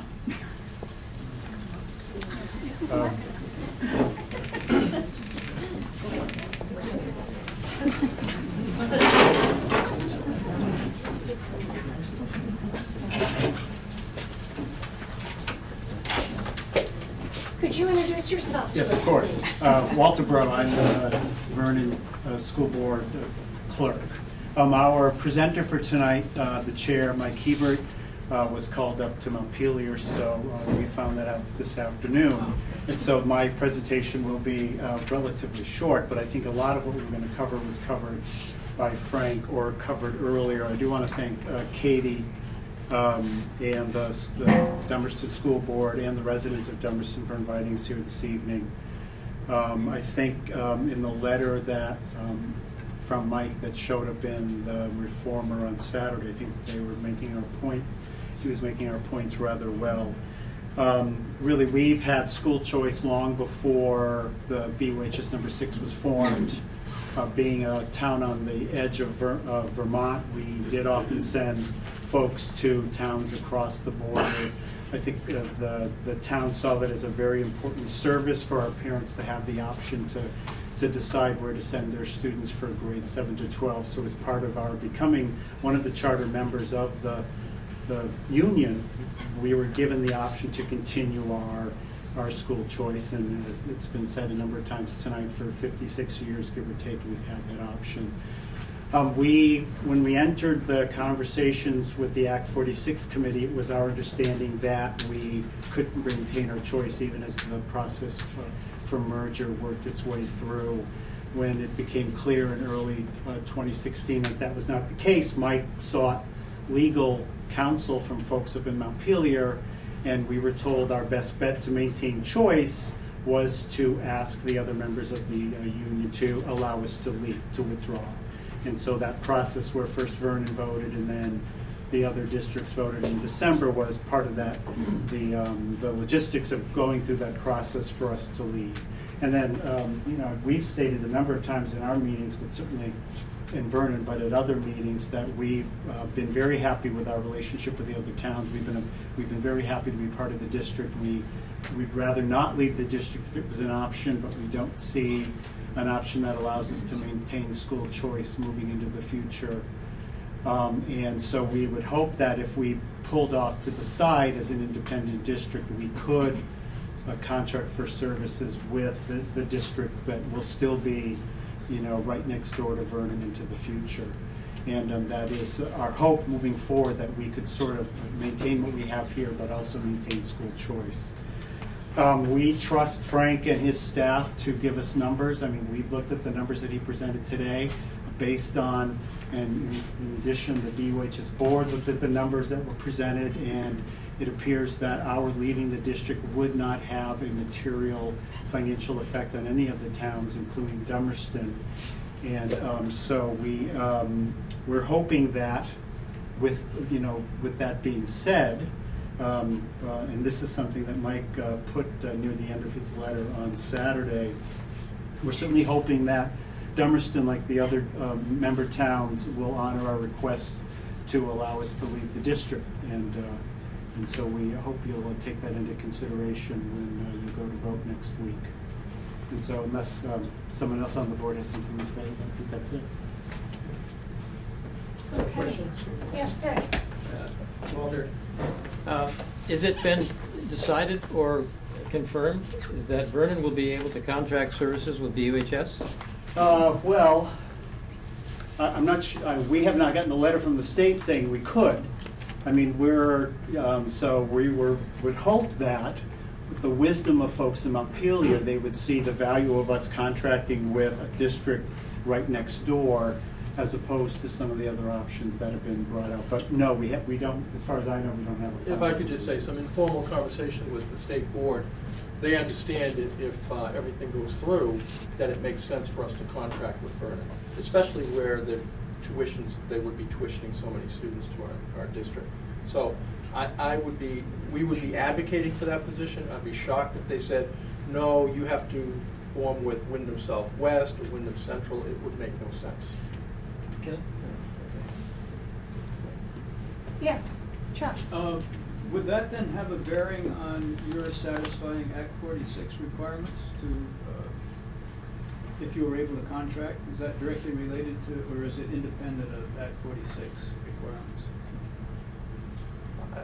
I think it's independent of Act 46. I think the state board and the Agency of Education and legislators are looking at certain school districts that don't fit into the mix, and so Vernon's a good example of that. And we've had a conversation with the Secretary of Education, the state board reps, and some legislators just recently. So, I mean, they have to come to terms with certain districts that just don't fall into line.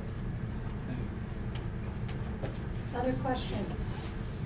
Dick, did you have a follow-up? Yeah, well, this is kind of a philosophical question, but since choice is such a big issue in Act 46 for a lot of towns, and not just Vernon, and I don't clearly understand, I know there's elementary choice. Some towns have elementary schools and children go to different, I think we have in Brattleboro, don't we? I mean, parents can decide to go to one or the other depending on where they live. Really, it's a neighborhood system. But it's sort of a choice. But you probably know more about this in terms of elementary choice, and then you have high school choice, and now they're saying if a district like Vernon wants to merge with an operating district that doesn't have choice, you can't do it. But they've been next to us for 50 years. They've had choice. It hasn't destroyed the high school, or our district in any way. Why is it such a big issue? I don't know. We had conversations with the state. Those dates were up there. I had direct communication that things would work out. And then all of a sudden, because of other districts in the state that have the same situation, They said, no, it's not gonna work this way. Is it a fear that it will destroy a high school or a elementary school somewhere? I don't know, but the two references that you make, the high school choice now, which is throughout the whole state, it's really the money doesn't follow the student. And so in Brattleboro, we'll accept 10 students per year coming into 9th grade. It doesn't have a negative impact on our budget. We don't send students to Leland and Gray or Twin Valley, or, we don't have that. We could, but parents are not choosing to do that. Most of the kids are coming to us. So that's a different system than the tuition following the student. And then at the elementary level school choice, usually that happens within a district, and there's a percentage cap on the number of students being accepted or leaving a school because we don't want to have a negative impact on a particular school. We don't have that now. We feel like with the merger we would be able to do that much easier. Brattleboro Town, it's more based on the availability of class sizes, and we have tried to create more of a neighborhood school setting. So it's not as simple as somebody calls up and says, well, I'd like my kid to go this school to that school to this school. It's very complicated. So I don't know if that answers the question. What you're saying under a merger, if this should merge, you're saying that somebody who worked in Vernon and wanted to send their child to Vernon could do that. I see a lot of options with Dummerston and Putney, and Brattleboro, Guilford, parents going to Brattleboro. We can set up a elementary school choice, again with caps, that wouldn't really, right now, as an example, a family moves from Dummerston to Brattleboro mid-year, we've got to transfer that student to Brattleboro. In this scenario that I'm just talking about, we could apply school choice, that family could move, but the student could stay. We have a transportation network that right now, we have buses coming from the outlying districts into Brattleboro and back, and with our special ed services, the same sort of arrangement. So, kids that live in Guilford that need to go to Brattleboro schools, it's really not an option, not a problem right now. But we don't have the mechanism to do it. Jody. I'd like to get back to the Vernon thing and not the Act 46 at this point, but this is not a comfortable position for any of us to be in, dealing with our friends and our neighbors, but I do have some very real concerns. And for example, 5 towns have built all those buildings down in Brattleboro, and now 1 town wants to get out. That's one concern. And so that if something happened, we had to replace a roof or anything major, had to get new bonds or anything like that, it's now 4 towns rather than 5. And the other thing that bothers me is that everybody's saying that there's not going to be any differences, but when asked at a study committee meeting way back when, they said Vernon wasn't going to have any issue, there weren't going to be any differences with Vernon. Somebody said, well, what if Dummerston wanted to go out? So would that mean there won't be any issues? And that was not answered. And, so where is the limit where it really doesn't affect the rest of us? Is it just Vernon getting out, or is it the possibility of other ones getting out too? And that was not answered at that study committee meeting. So I feel personally, as much as I would like to honor Vernon's request to get out, because I'd like them if Dummerston wanted to get out, I feel that there are so many unknowns in the number of students are coming and the number of tuitions and all of those things, that I feel there's so many unknowns that I'm a little hesitant to put it down to 4 towns rather than the 5. Can I Yes, just Ron? respond to, your first point about repairs and whatnot, that is covered in the tuition. So it's not like the 4 towns are covering those capital expenses. It's really coming through the tuition revenues as well. As far as other towns potentially leaving, they would go through the same process that Vernon is. I've heard this said that there's no escape clause. There isn't. There is in statute, just as Vernon had a vote of their townspeople, and then the other towns support that. That's the process. Could I ask Christina for you to go back to the They're not slides anymore. What do we call them now? PowerPoint. PowerPoints, yes.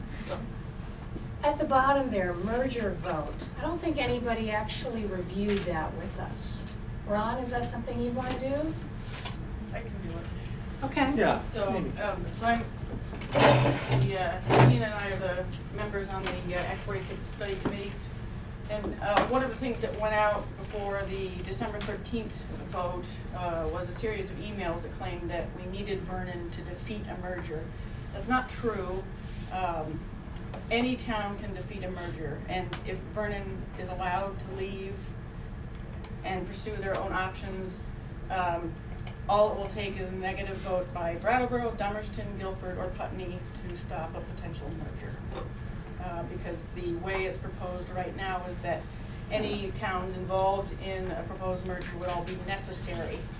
They're not advisable, that's the other designation, but they're deemed necessary for a unified district to form. So, Can I just make a little wonky, nerdy thing to that under the current merger plan, that's true.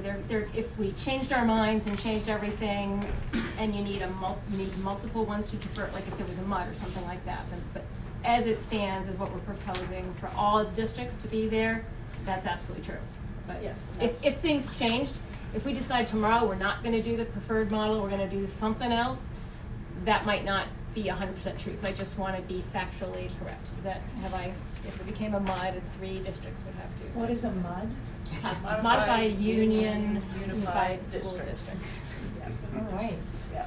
Dick? Question for Amy? Yes. Amy, so hypothetically, if Vernon is not allowed to leave the district, what then becomes the model? We haven't discussed that, and I don't know. You that haven't discussed it at all? We haven't discussed the options Oh. going forward. Okay.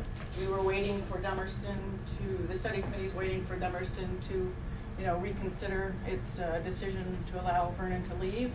And based on that, there are different options available, to proceed or not. So, If Vernon was not allowed to leave, would then all towns still be necessary? yes, that's one of the scenarios that we have discussed. Yep. Including Vernon? So, Not including Vernon? No. Seems to be a difference of opinion here. Not including Vernon or including Vernon? what's that? Not including Vernon. If Vernon was not allowed to leave the district and was involved in a merger or considered in a Yep. merger, would they be deemed necessary? Yes. He says no. He's incorrect. I think the It's- answer really is that what Amy said the first time. We We don't- haven't really discussed that. Right. As an act. But nobody knows what that would be? Well, how could we know what it is right now? Whether they're necessary or deemed That- advisable. That's something that could be discussed. Is that an option for the study committee then? It's your decision? That's Yeah. something we've discussed so that's why Amy's saying something and Dan's saying something. Okay, it's And not that's somewhat statutory, different, it's that not we statutory. have discussed different towns being necessary or not necessary, being I remember advisable. Ron saying one time that all towns in a merger needed to be deemed necessary. No. No. Because you could have advisables, you could have some towns that are advisable. And it really would have to be the study committee talking about the pros and cons of having a modified union district. So we've had discussion early on, but we haven't had any discussion as a committee recently. And that would have to happen. The state board, we know, as Frank said, by a certain date, if nothing happens, then the state board has to assign districts. And They may. so, I'm talking about what the state board reps have said to me. So, I would hope that they would consider merger that has opportunities for students, as opposed to just saying, okay, so you're gonna be, part of you're gonna be with Wyndham Central and part of you're gonna be Wyndham Southwest. It doesn't make any sense. So, I don't know if it at some point, I was asked to do an article for the Dummerston Views. I've got a copy of it here. I'm not sure if that's been published yet, but I'd pass this around. It hasn't come out, it won't Yeah. come out for a couple of weeks. So maybe if I could pass this around in just information points that you might. That'd be great. Thanks, Ron. Dan? Thank you. Question for the study committee members that are here. Please tell us what the current articles speak to as far as which districts are included right now. There are, Dan, as you well know, there are 4 districts listed as necessary. Okay, so that goes back to, just thank you, because that's what they was asking. Vernon's not in there. Right, so that's No, it. he was asking a different question. At least that's what I understood. He was asking the question, if Vernon was not allowed to leave by Dummerston, then, one of the scenarios would be for the committee to consider modifying its current articles of agreement to include Vernon as a necessary district. That's an option. It's, like Jill Stahl-Tyler said, she's a study committee member from Brattleboro.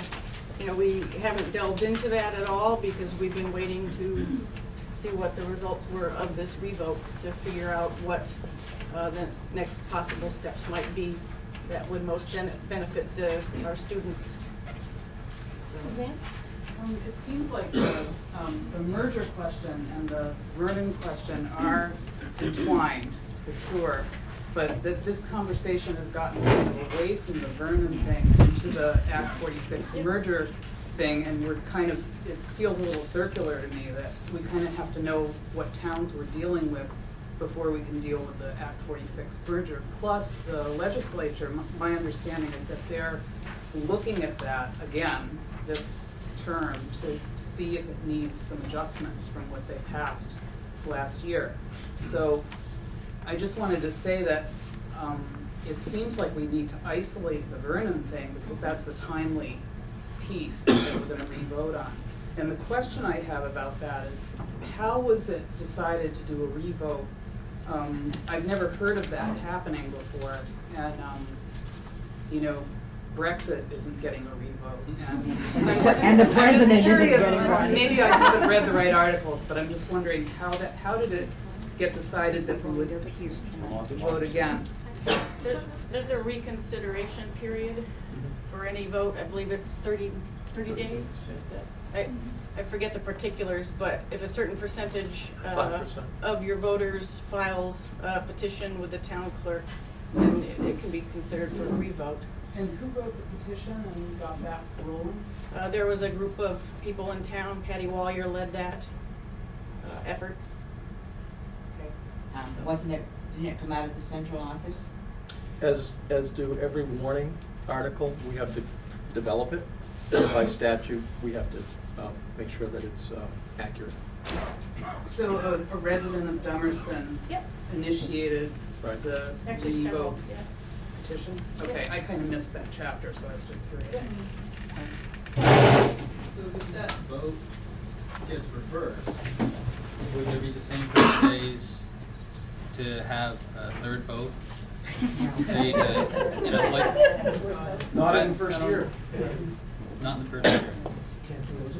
No, actually, the legislative, I believe by statute, only the legislative body for the district could issue a revote. Yep. So that's us. Okay.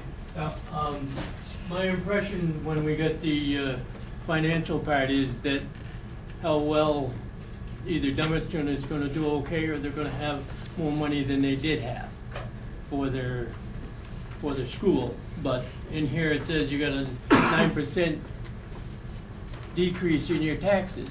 How long is that going to last? You're going to have it 2 years and then they have to have more money and the other 4 towns are going to get stuck with it?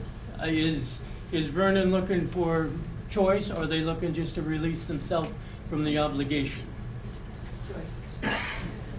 So this continues to sort of pull us away from the main point of our discussion, which is shall Dummerston release Vernon from the Union High School? So you're asking an Act 46 study committee question? No. Which is independent. I'm asking a question about, is it gonna cost the taxpayers of Dummerston 2 years or 3 years down the road, Vernon's share of the responsibility? You sign a contract, you stay with the contract until it runs out. So you are referring to the 9% change, and that is. Either the 9% change Yeah. is it, is that, That's an analysis of the first year of a merged district with the provisions of law that are in Act 46. And then longer term, when we go back to the issue of shall Dummerston release Vernon from the BUHS, we are back to the financial statistics around how do tax rates get calculated. And there were a couple of other questions that sort of got to that. Well, what if tuition enrollment declined or increased? And as you look out, it is a matter of how well does the board match staffing to the number of students enrolled. That's the long-term impact of whether taxes are going to go up. You know, if spending goes up and the enrollment goes down, then cost per student is going to go up and taxes are going to go up. That addresses your question. It's not so much affected by the Vernon exit. It's really the core of your question gets at, is our cost per student going up, going down, or basically the same? That's what drives the tax rate. the basic question is if release Vernon from their obligations, how much is that gonna cost the other 4 towns? To pay off the bond. To pay off the bond. Yeah, and that's where for every student that attends BUHS, if you release them from the union, meaning you vote yes on this article, then Vernon's going to pay $15,250 per student, and that's going to pay those expenses. That's going to, as long as they are accessing the facility and they're getting an education, they will be paying toward the operation. Is their tuition going to be any higher than any other town that sends children? Tuition is established by state law, and it has to be the same for everybody. You can't. The only time you can differentiate is if they ask for special services, and then there is a special service assessment.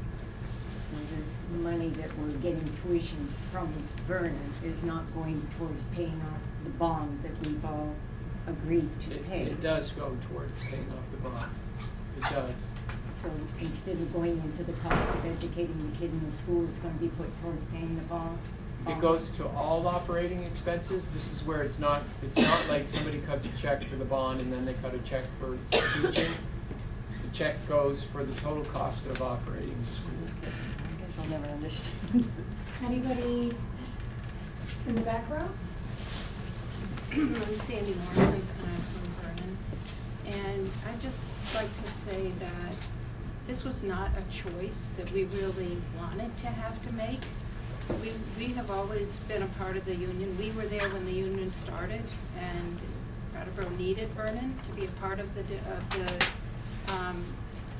high school district, and we sent our 7th and 8th grades there, and we have paid tuition probably more than any of the other surrounding towns, because we've been supporting the 7th and 8th grade since the beginning. But so we have a big investment in the high school, and we're not walking away from our liabilities, because we're still going to be paying through our tuition. We're going to be paying. We're walking away from our assets, and it's really not fair. It's really not what we want to do, but that's what we're being forced to do if we are able to continue providing the benefit that was important back in the 50s and has, for many families in Vernon, is still very important, that they have that option of sending children to another school, which the other high school, Pioneer, is closer to many people in Vernon than Brattleboro is, and it's smaller. And so for some students, they feel that's really important to them. And so we're giving up our stake in all of the assets that we have invested in for all these years, for 56 years. We're walking away from that, and we are still paying for the liabilities when we tuition our kids to Brattleboro. So we're not asking you to do us a favor and let us get off the hook. We're just asking to respect our desire to provide for our community what has always been an option. And unfortunately, because of what the state has done, they've made it, we can't be a part of the district anymore because we are different. It's sad, but that's the reality of what's happened. And we hope that you'll support us and so that we can get on with trying to figure out what we're going to do. And the merger can go forward with however you decide you want that to be. But we cannot be a part of it. We're being forced out. So I hope that helps to clarify. We're not asking. Thank you. Ron? So I think, Sandy, you just addressed what I was, because I was trying to seek the impetus for Vernon's withdrawal from the supervisory union. And to me, the understanding is that because of the merger, Vernon will not have the ability to send students to a school in Massachusetts. Is that That's correct? right. And that's really it. That's it. Right. Is it because of the merger, or is it just because of Act 46, whether we merge or not? Isn't that the same? Yeah, Is it's it? Act 46 is. Once that happens, they will no longer. You're not being forced to merge. Count? Is it, going back to the finances and what you were talking about as far as assets, I thought I read a number in here of being like 28 million or something like that. Is that right, Frank? Assets? So net assets is 31 million? 31 million. So that would be, I would imagine, made up mostly of the physical plant. Would that be correct? Yeah. So that would be based on if you could sell the building for $31 million? Is that what that's based on? It's a balance sheet, so it's cash, it's receivables, and depreciated book value assets, and then the liabilities. Do any of us have a Point of procedure, I guess. What's planned for the rest? You came in late, I came in late. I'm not sure what we're doing. Are we in the wrap-up stage? Or is there more to come from the school board? I don't believe there are any other presentations. This So is we're just in the time general to- comment section? Yes. I'm going to raise my hand and wait and see if somebody else wants to. Yes, Do this we is know if the state is finally finished and drawn up their last thing? So sometimes I feel like I don't know what I'm going to be voting for because I don't know what the state Right. is asking or telling us they're going to wind up with. I don't think anybody would say the state is done So, with I this. it's like, We haven't heard from you. Well, just from Brattleboro, that we're not on the study committee, but I recall hearing, Ron, on the study committee, that from Mike Hebert, Ron, sorry, but needed you to confirm this. I remember Mike Hebert saying that his understanding was that independent of a merger or not, Vernon cannot stay in the district as they are, in the supervisory. Is maintain choice. And maintain Yeah. choice. I think that's part of. So independent, because the question that was just out there was whether, that the merger is forcing this. It's, the state has forced this, independent of what we all decided to do in the merger. His understanding from his perspective, what he's told us, Christine, if you remember something else. No, I had a separate conversation that, because Donna Russo Savage's email is that if Vernon ceases to exist as a district, their statutory ability to be part of a union is gone because it ceases to exist as a union. There is additional concern that it is possible that somebody could go after, because of the Brigham decision, somebody could go after that statutory allowance, their golden ticket, that they are the only district in the state that can both operate a school and tuition students. And so the initial concern is that if Vernon ceases to be a district, they cease to have that exemption. The second level of concern is maybe that's not constitutionally okay to be part of the BUHS district and offer choice, but it's a two-layer answer, as I've had a couple conversations with Mike Hebert about that. So it's not entirely, it becomes a worse situation if Vernon loses their district status and becomes part of a merged district. It's kind of a no-brainer that they lose choice no matter what if they merge. So just to make it clear for, in this point of this discussion, that what they were saying and explaining, it wasn't something that they suddenly woke up one day and said, geez, we want to leave. And we want out of our debts and we want everything else. And also it was not something that the study committee process forced Vernon out and to say, this is absolutely what we have to do. Dan? Thank you, moderator. Apologize, I'm going to read because I needed to write this down, make sure I got in what I wanted to get in. Unfortunately, Act 46 is a very nuanced law, and the discussion around it is even more so.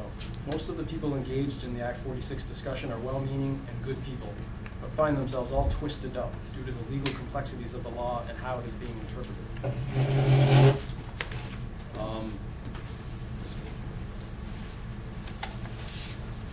Like so many things in life, much of Act 46 arguments on either side depend on how one presents the data and the facts. Take the release of Vernon from the UHS number 6 vote. That Dummerston citizens are now being forced to vote on again because the pro-merger people didn't like the outcome of the first vote. Vernon being released from UHS number 6 is a bit of a red herring. This really is all about Act 46 and the push from above to merge our school districts. It would be nice to separate the two, but I've been involved in this for a couple of years now, even before it was law, and it's just not possible. Vernon doesn't want to merge because of what Christina just said. If they merge, it is fait accompli. They will lose their choice because they will cease to exist as a district, and that Act 182, Section 28, which gives them and only them, in the whole state of Vermont, the right to have choice and be a member of the district at the same time. So they don't want to merge.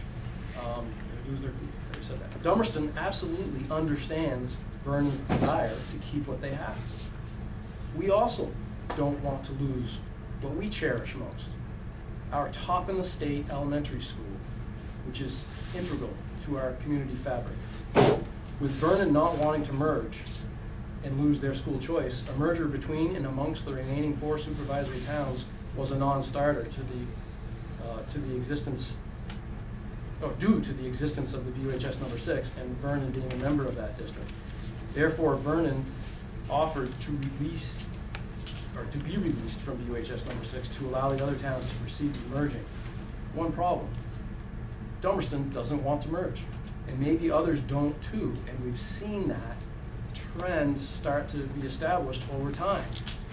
Once people started hearing more and more and more, there are other communities that are quite concerned and may not want to merge. We won't know until we vote. So Dummerston is much like Vernon in that we are very passionate and proud of our elementary school and how we educate our children. The chair of the Vernon School Board, Mike Hubert, has voiced his passion and that of his community by stating that Vernon will do whatever it takes to protect their school choice. Dummerston has shown the same resolve in voting no on the release of Vernon from UHS number 6. Keeping Vernon in puts Dummerston and any other community that doesn't want to merge in a much better position to ward off the prospect of a merger, now by the Act 46 Study Committee and later potentially by the state. Because Vernon has a unique educational structure in our supervisory union, school choice, their membership in our union and our union high school makes it more difficult for us all to merge. In addition to the non-merging benefit Vernon provides, Dummerston also recognizes that releasing Vernon from the UHS will in all likelihood result in higher costs incurred by the remaining 4 towns left in the district down the road. We've seen that today. It won't, but there is potential down the road. So yes, Dummerston finds itself in an uncomfortable position. And I can't say that with more heart than, I mean, I don't know how to, I really feel that way, and so does everybody. Most people are talking around this issue because they don't want to get up and say that we're using Vernon as a pawn, and we are. And I've talked to Patty O'Donnell, I've talked to Mike Hebert about it. They get it. They're seasoned politicians. They say, you're right, Dan, we shouldn't be in this position. Montpelier put us in this position. But, so that's why I'm saying this, because calling a spade a spade. We are in an uncomfortable position. We don't want to tell another town what or how they can do something. They are their own town, and they should be able to choose their own direction. Well, Dummerston doesn't want to be told what or how to do anything either. our track record has shown that we have obviously done an exceptional job these past decades. Unfortunately, with our school, because we are one of the best in the state, and we have been for decades, and our town has supported our school wholeheartedly. Unfortunately, Montpelier, in their infinite wisdom, has foisted this upon all of us, as Sandy had said, and now we're all here, each looking to protect what we have and vowing to do whatever it takes to do so. What Vernon wants and what Dummerston wants is really the same thing, to be able to keep our individual educational approaches. So in summary, while this situation is most unfortunate, it is the hand that we have been dealt from Montpelier. If Dummerston does not want to merge, and all the surveys, public forums, and petitions over the past many months show that we do not, then Dummerston needs to position itself most favorably to avoid a merger. And therefore, Dummerston should politely and respectfully vote to oppose the release of Vernon from the UHS number 6. Debbie Weaver, Vernon School Board member. I'm very upset at the moment from what I just heard. Dummerston can allow Vernon, you can vote us out. We keep our school choice. You also then can vote yourselves out. Each individual town has that right when you make that vote. The only thing you are doing by not voting us out is taking away our school choice. You have the right to make that same vote when you vote with the merger. All of the 4 towns can individually or as a group vote not to merge. You have that right. The only thing you're doing is taking away our choice. And that's something I'm asking you not to do. We have had this choice for 56 years. It has not bothered or done anything to any of you or your taxes. And this, Frank has just put on an excellent presentation. Our leaving is not going to do that. The only thing you will do is take something from our town. And yes, you are using us as a pawn. And yes, I do take it personally. You are doing this specifically to the Vernon people, the Vernon school, the Vernon children. And you don't have to do that not to be part of that merger. May I speak? Yes, Amy. So just a couple of comments in response to Mr. Normando's statements. I think it's disingenuous to say that Dummerston is against any proposed mergers because we haven't heard from the majority of the voters and in the form of a vote. If a proposal is going to take place, the town will have every option to vote its preference on moving forward, and it will be very clear. I do agree with him that Vernon is being used as a pawn, and personally I find that reprehensible. And that was one of the reasons why I signed the petition for a revote. Just to, again, dispute Mr. Normando's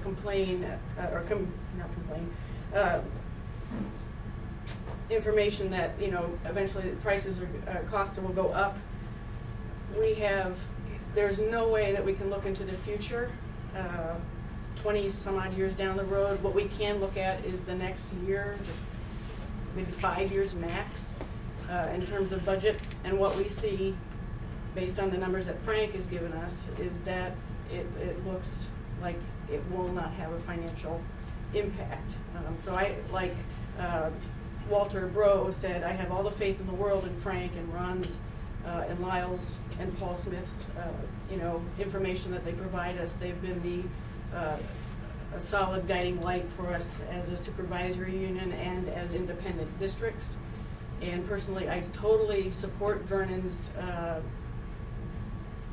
looking to support their community and honor their community's 56-year history of school choice.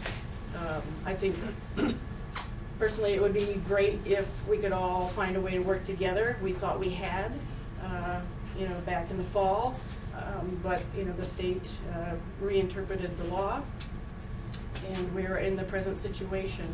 And I am really not comfortable at all having our community represented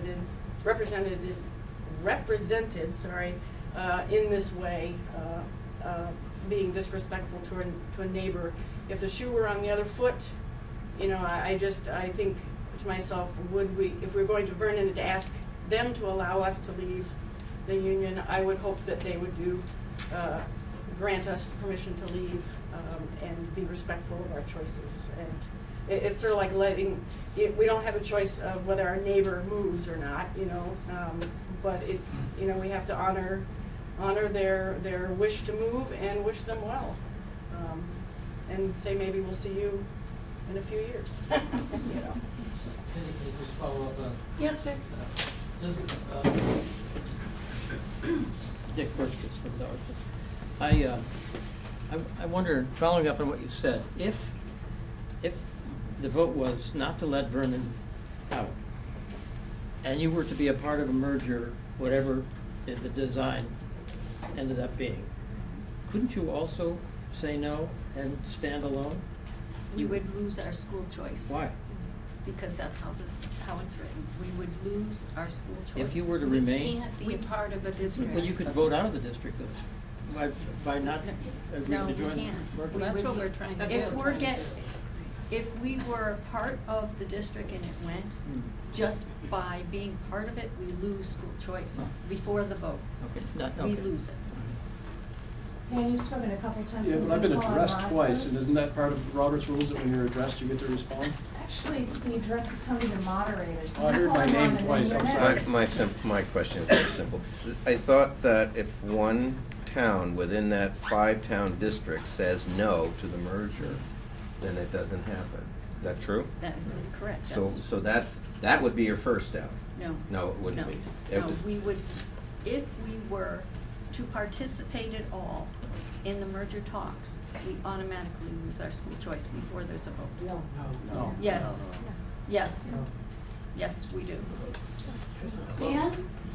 Thank you, and I guess I wasn't clear when I spoke, and when I mentioned how much of a legal quagmire this all is, and it really is, and you've talked to 3 different lawyers, it's not unlike anything else, not unlike anything else. You talk to 3 different lawyers, you're gonna get 3 different opinions, but there has not been a court case that has solved this. So what there is people relying on a legal opinion, and Vernon has this resolution that I mentioned, 182, section 28, that was specifically written for them after the Brigham decision, Supreme Court case. So it was obviously, well, I'm not an attorney, but it was in the shadows of the Brigham decision, so therefore I feel fairly strongly that for the foreseeable future, that is going to hold them in good stead. They will, unless they choose to merge, which I can't imagine they would, because then they absolutely lose choice. But if they choose not to merge, I don't see this being a problem at least for a while. It's possible that Montpelier could repeal that resolution, but again, I'm not sure. I don't see that happening, and if it did, we could revisit that. I do think one of my and many people's big frustrations throughout the last 18 months is that there are people that are very much in favor of merging, even though in April of 15, they were very much against it. And this is our superintendent and most of the people on the SU, because they all wrote a letter to the governor and the administration and their politicians saying, don't pass this. So what's happening is that these folks are, and I totally lost my train of thought, she hated me now. I don't know, I'll have to pass, I'm sorry. You get a part 2 to that. Yeah. Yes.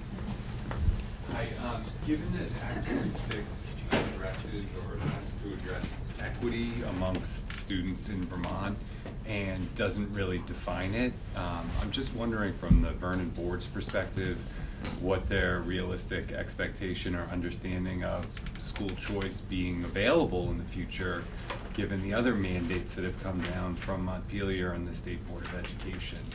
I guess the question really is, how realistic do we think that school choice is going to be in 5 or 10 years for one town in a tiny little corner of a tiny little state?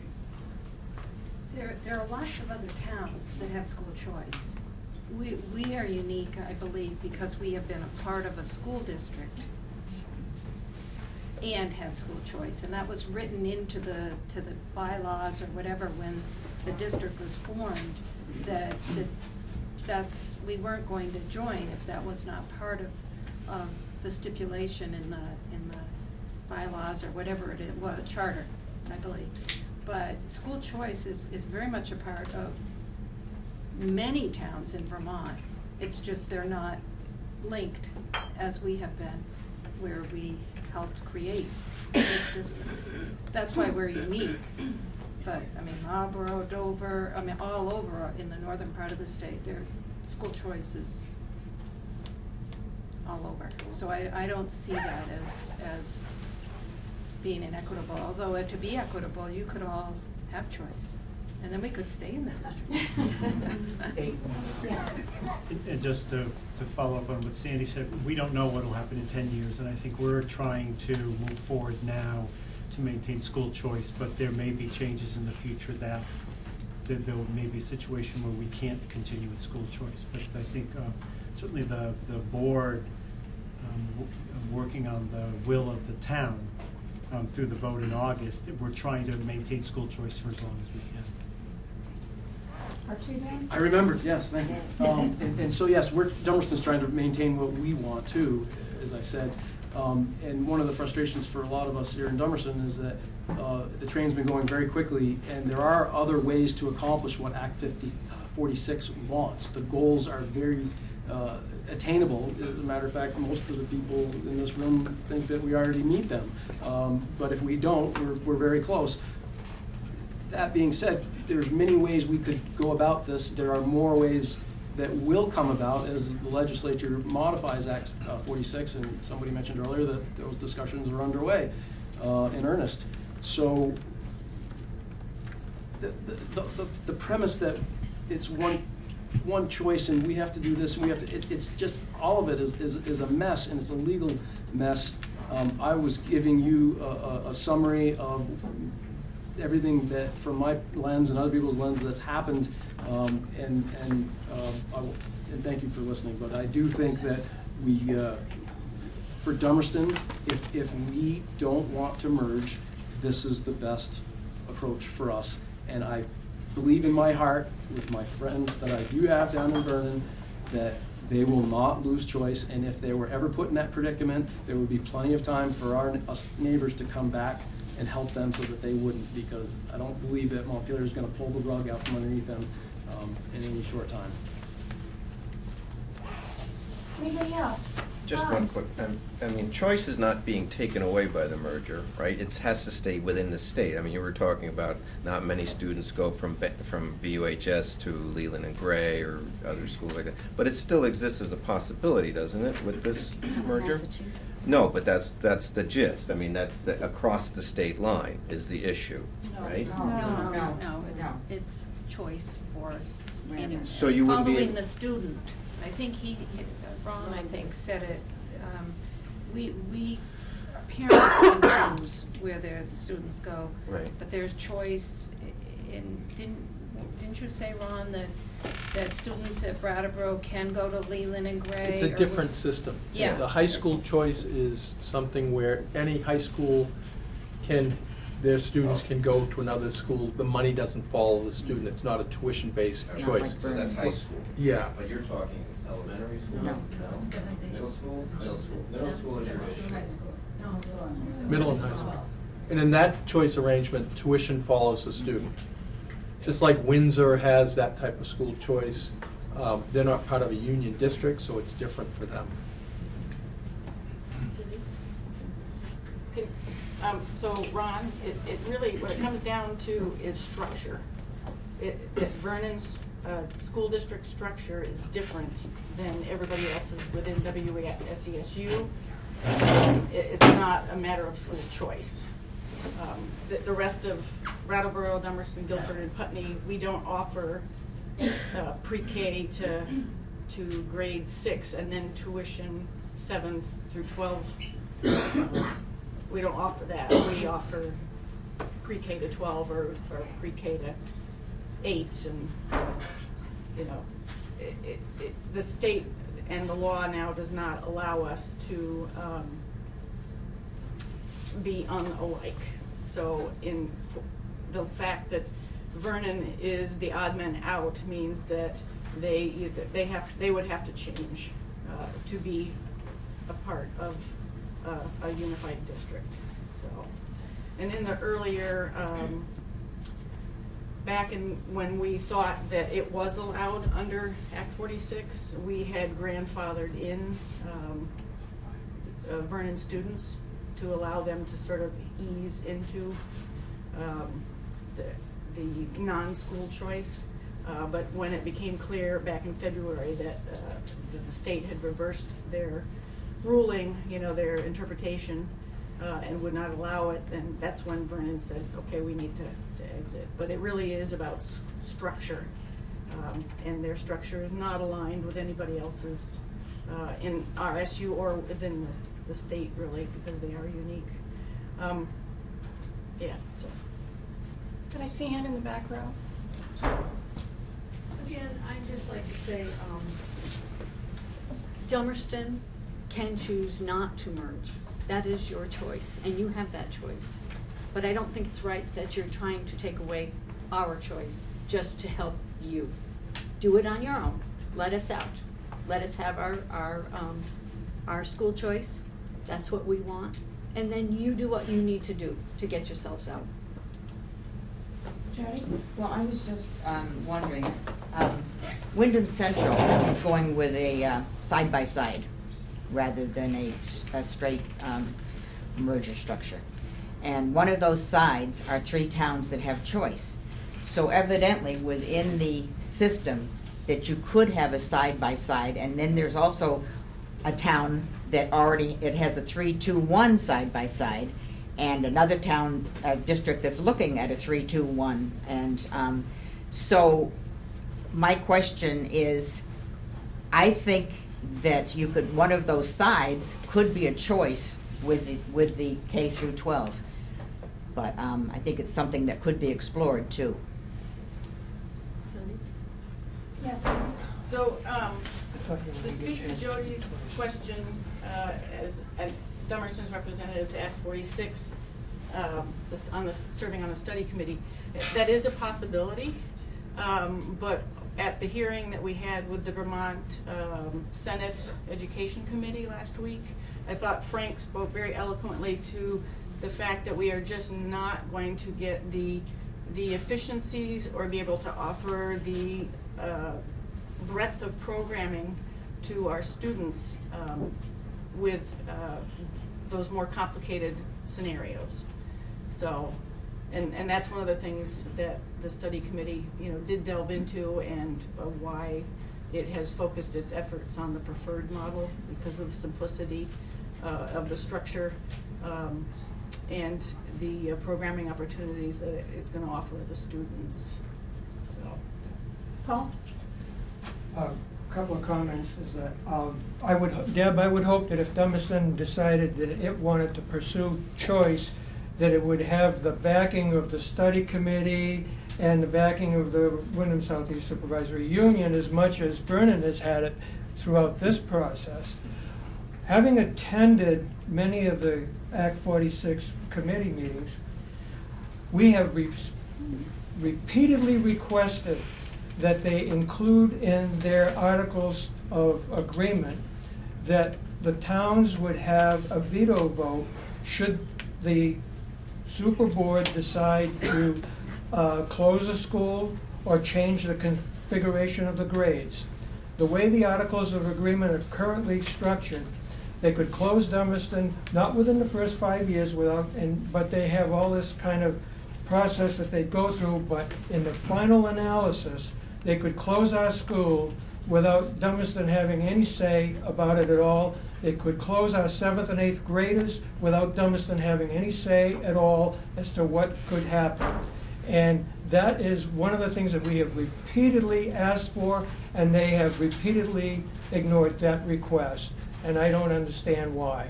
Many of the districts do have that in their articles of agreement.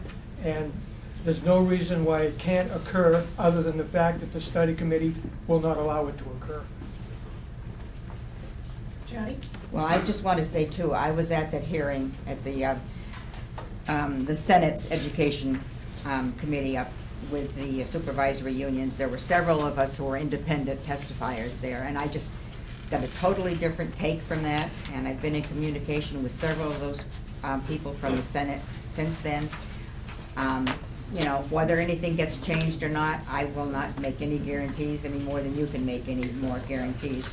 And I firmly believe that we are already doing most of what Act 46 is asking for, and that we can do everything. We can work together without merging and without losing the things that are valuable to Dummerston.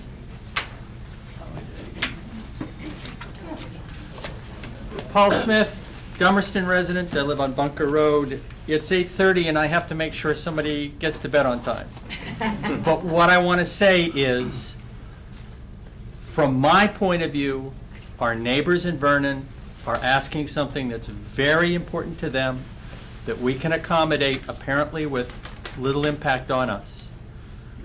If you oppose any merger, save it for the merger discussion. Let's not get them involved with each other.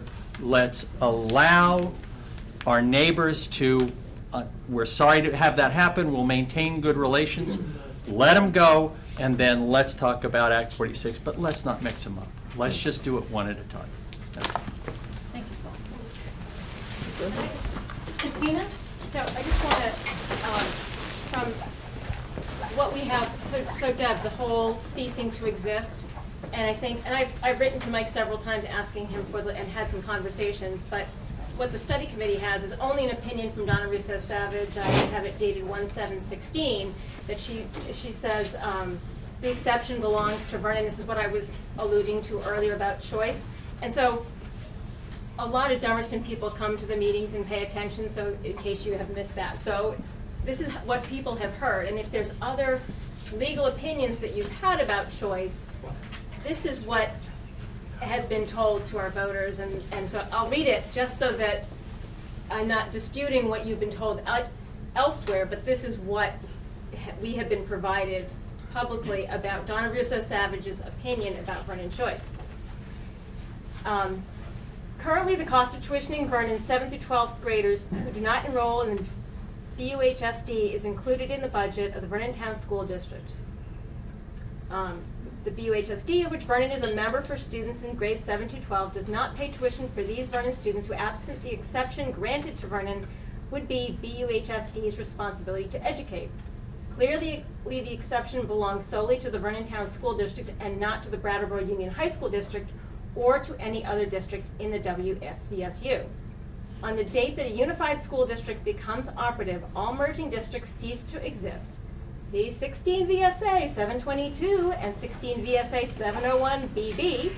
Therefore, if it merges, the Vernon School District will cease to exist, and with it, the special exemption granted to it by the legislature. A new unified union district that includes Vernon would have to decide whether to operate grades 7 through 12 for all resident students in that district, including those in Vernon. So we talked about that. We could all have choice and dissolve the high school union. Alternatively, the merger proposal might name the Vernon Town School District as advisable, and if the voters in Vernon did not approve merger into the unified union school district, and all other districts did approve it, then there would be two independent districts, a unified union school district without Vernon, and to the Vernon Town School District. Each district would be entirely and independently responsible for its own resident pre-K through 12 students. So I'm sure there's other legal opinions that you have that are supporting this, and that might have been really great to have, because this is what has been circulated as Donna Russo Savage's opinion. And maybe there's been other ones that I haven't been given. This is all I can recollect. So that's perhaps part of why you're hearing people say, vote it down. You could be advisable. You could be this. So. I know, and I've said, if there's some other thing, then that'd be great. Okay, it is past 8:30. Some of us do have kids at home. Thank you so much for coming out. So, Madam Chair, I move. Second. Okay. I'm doing this. 8:35.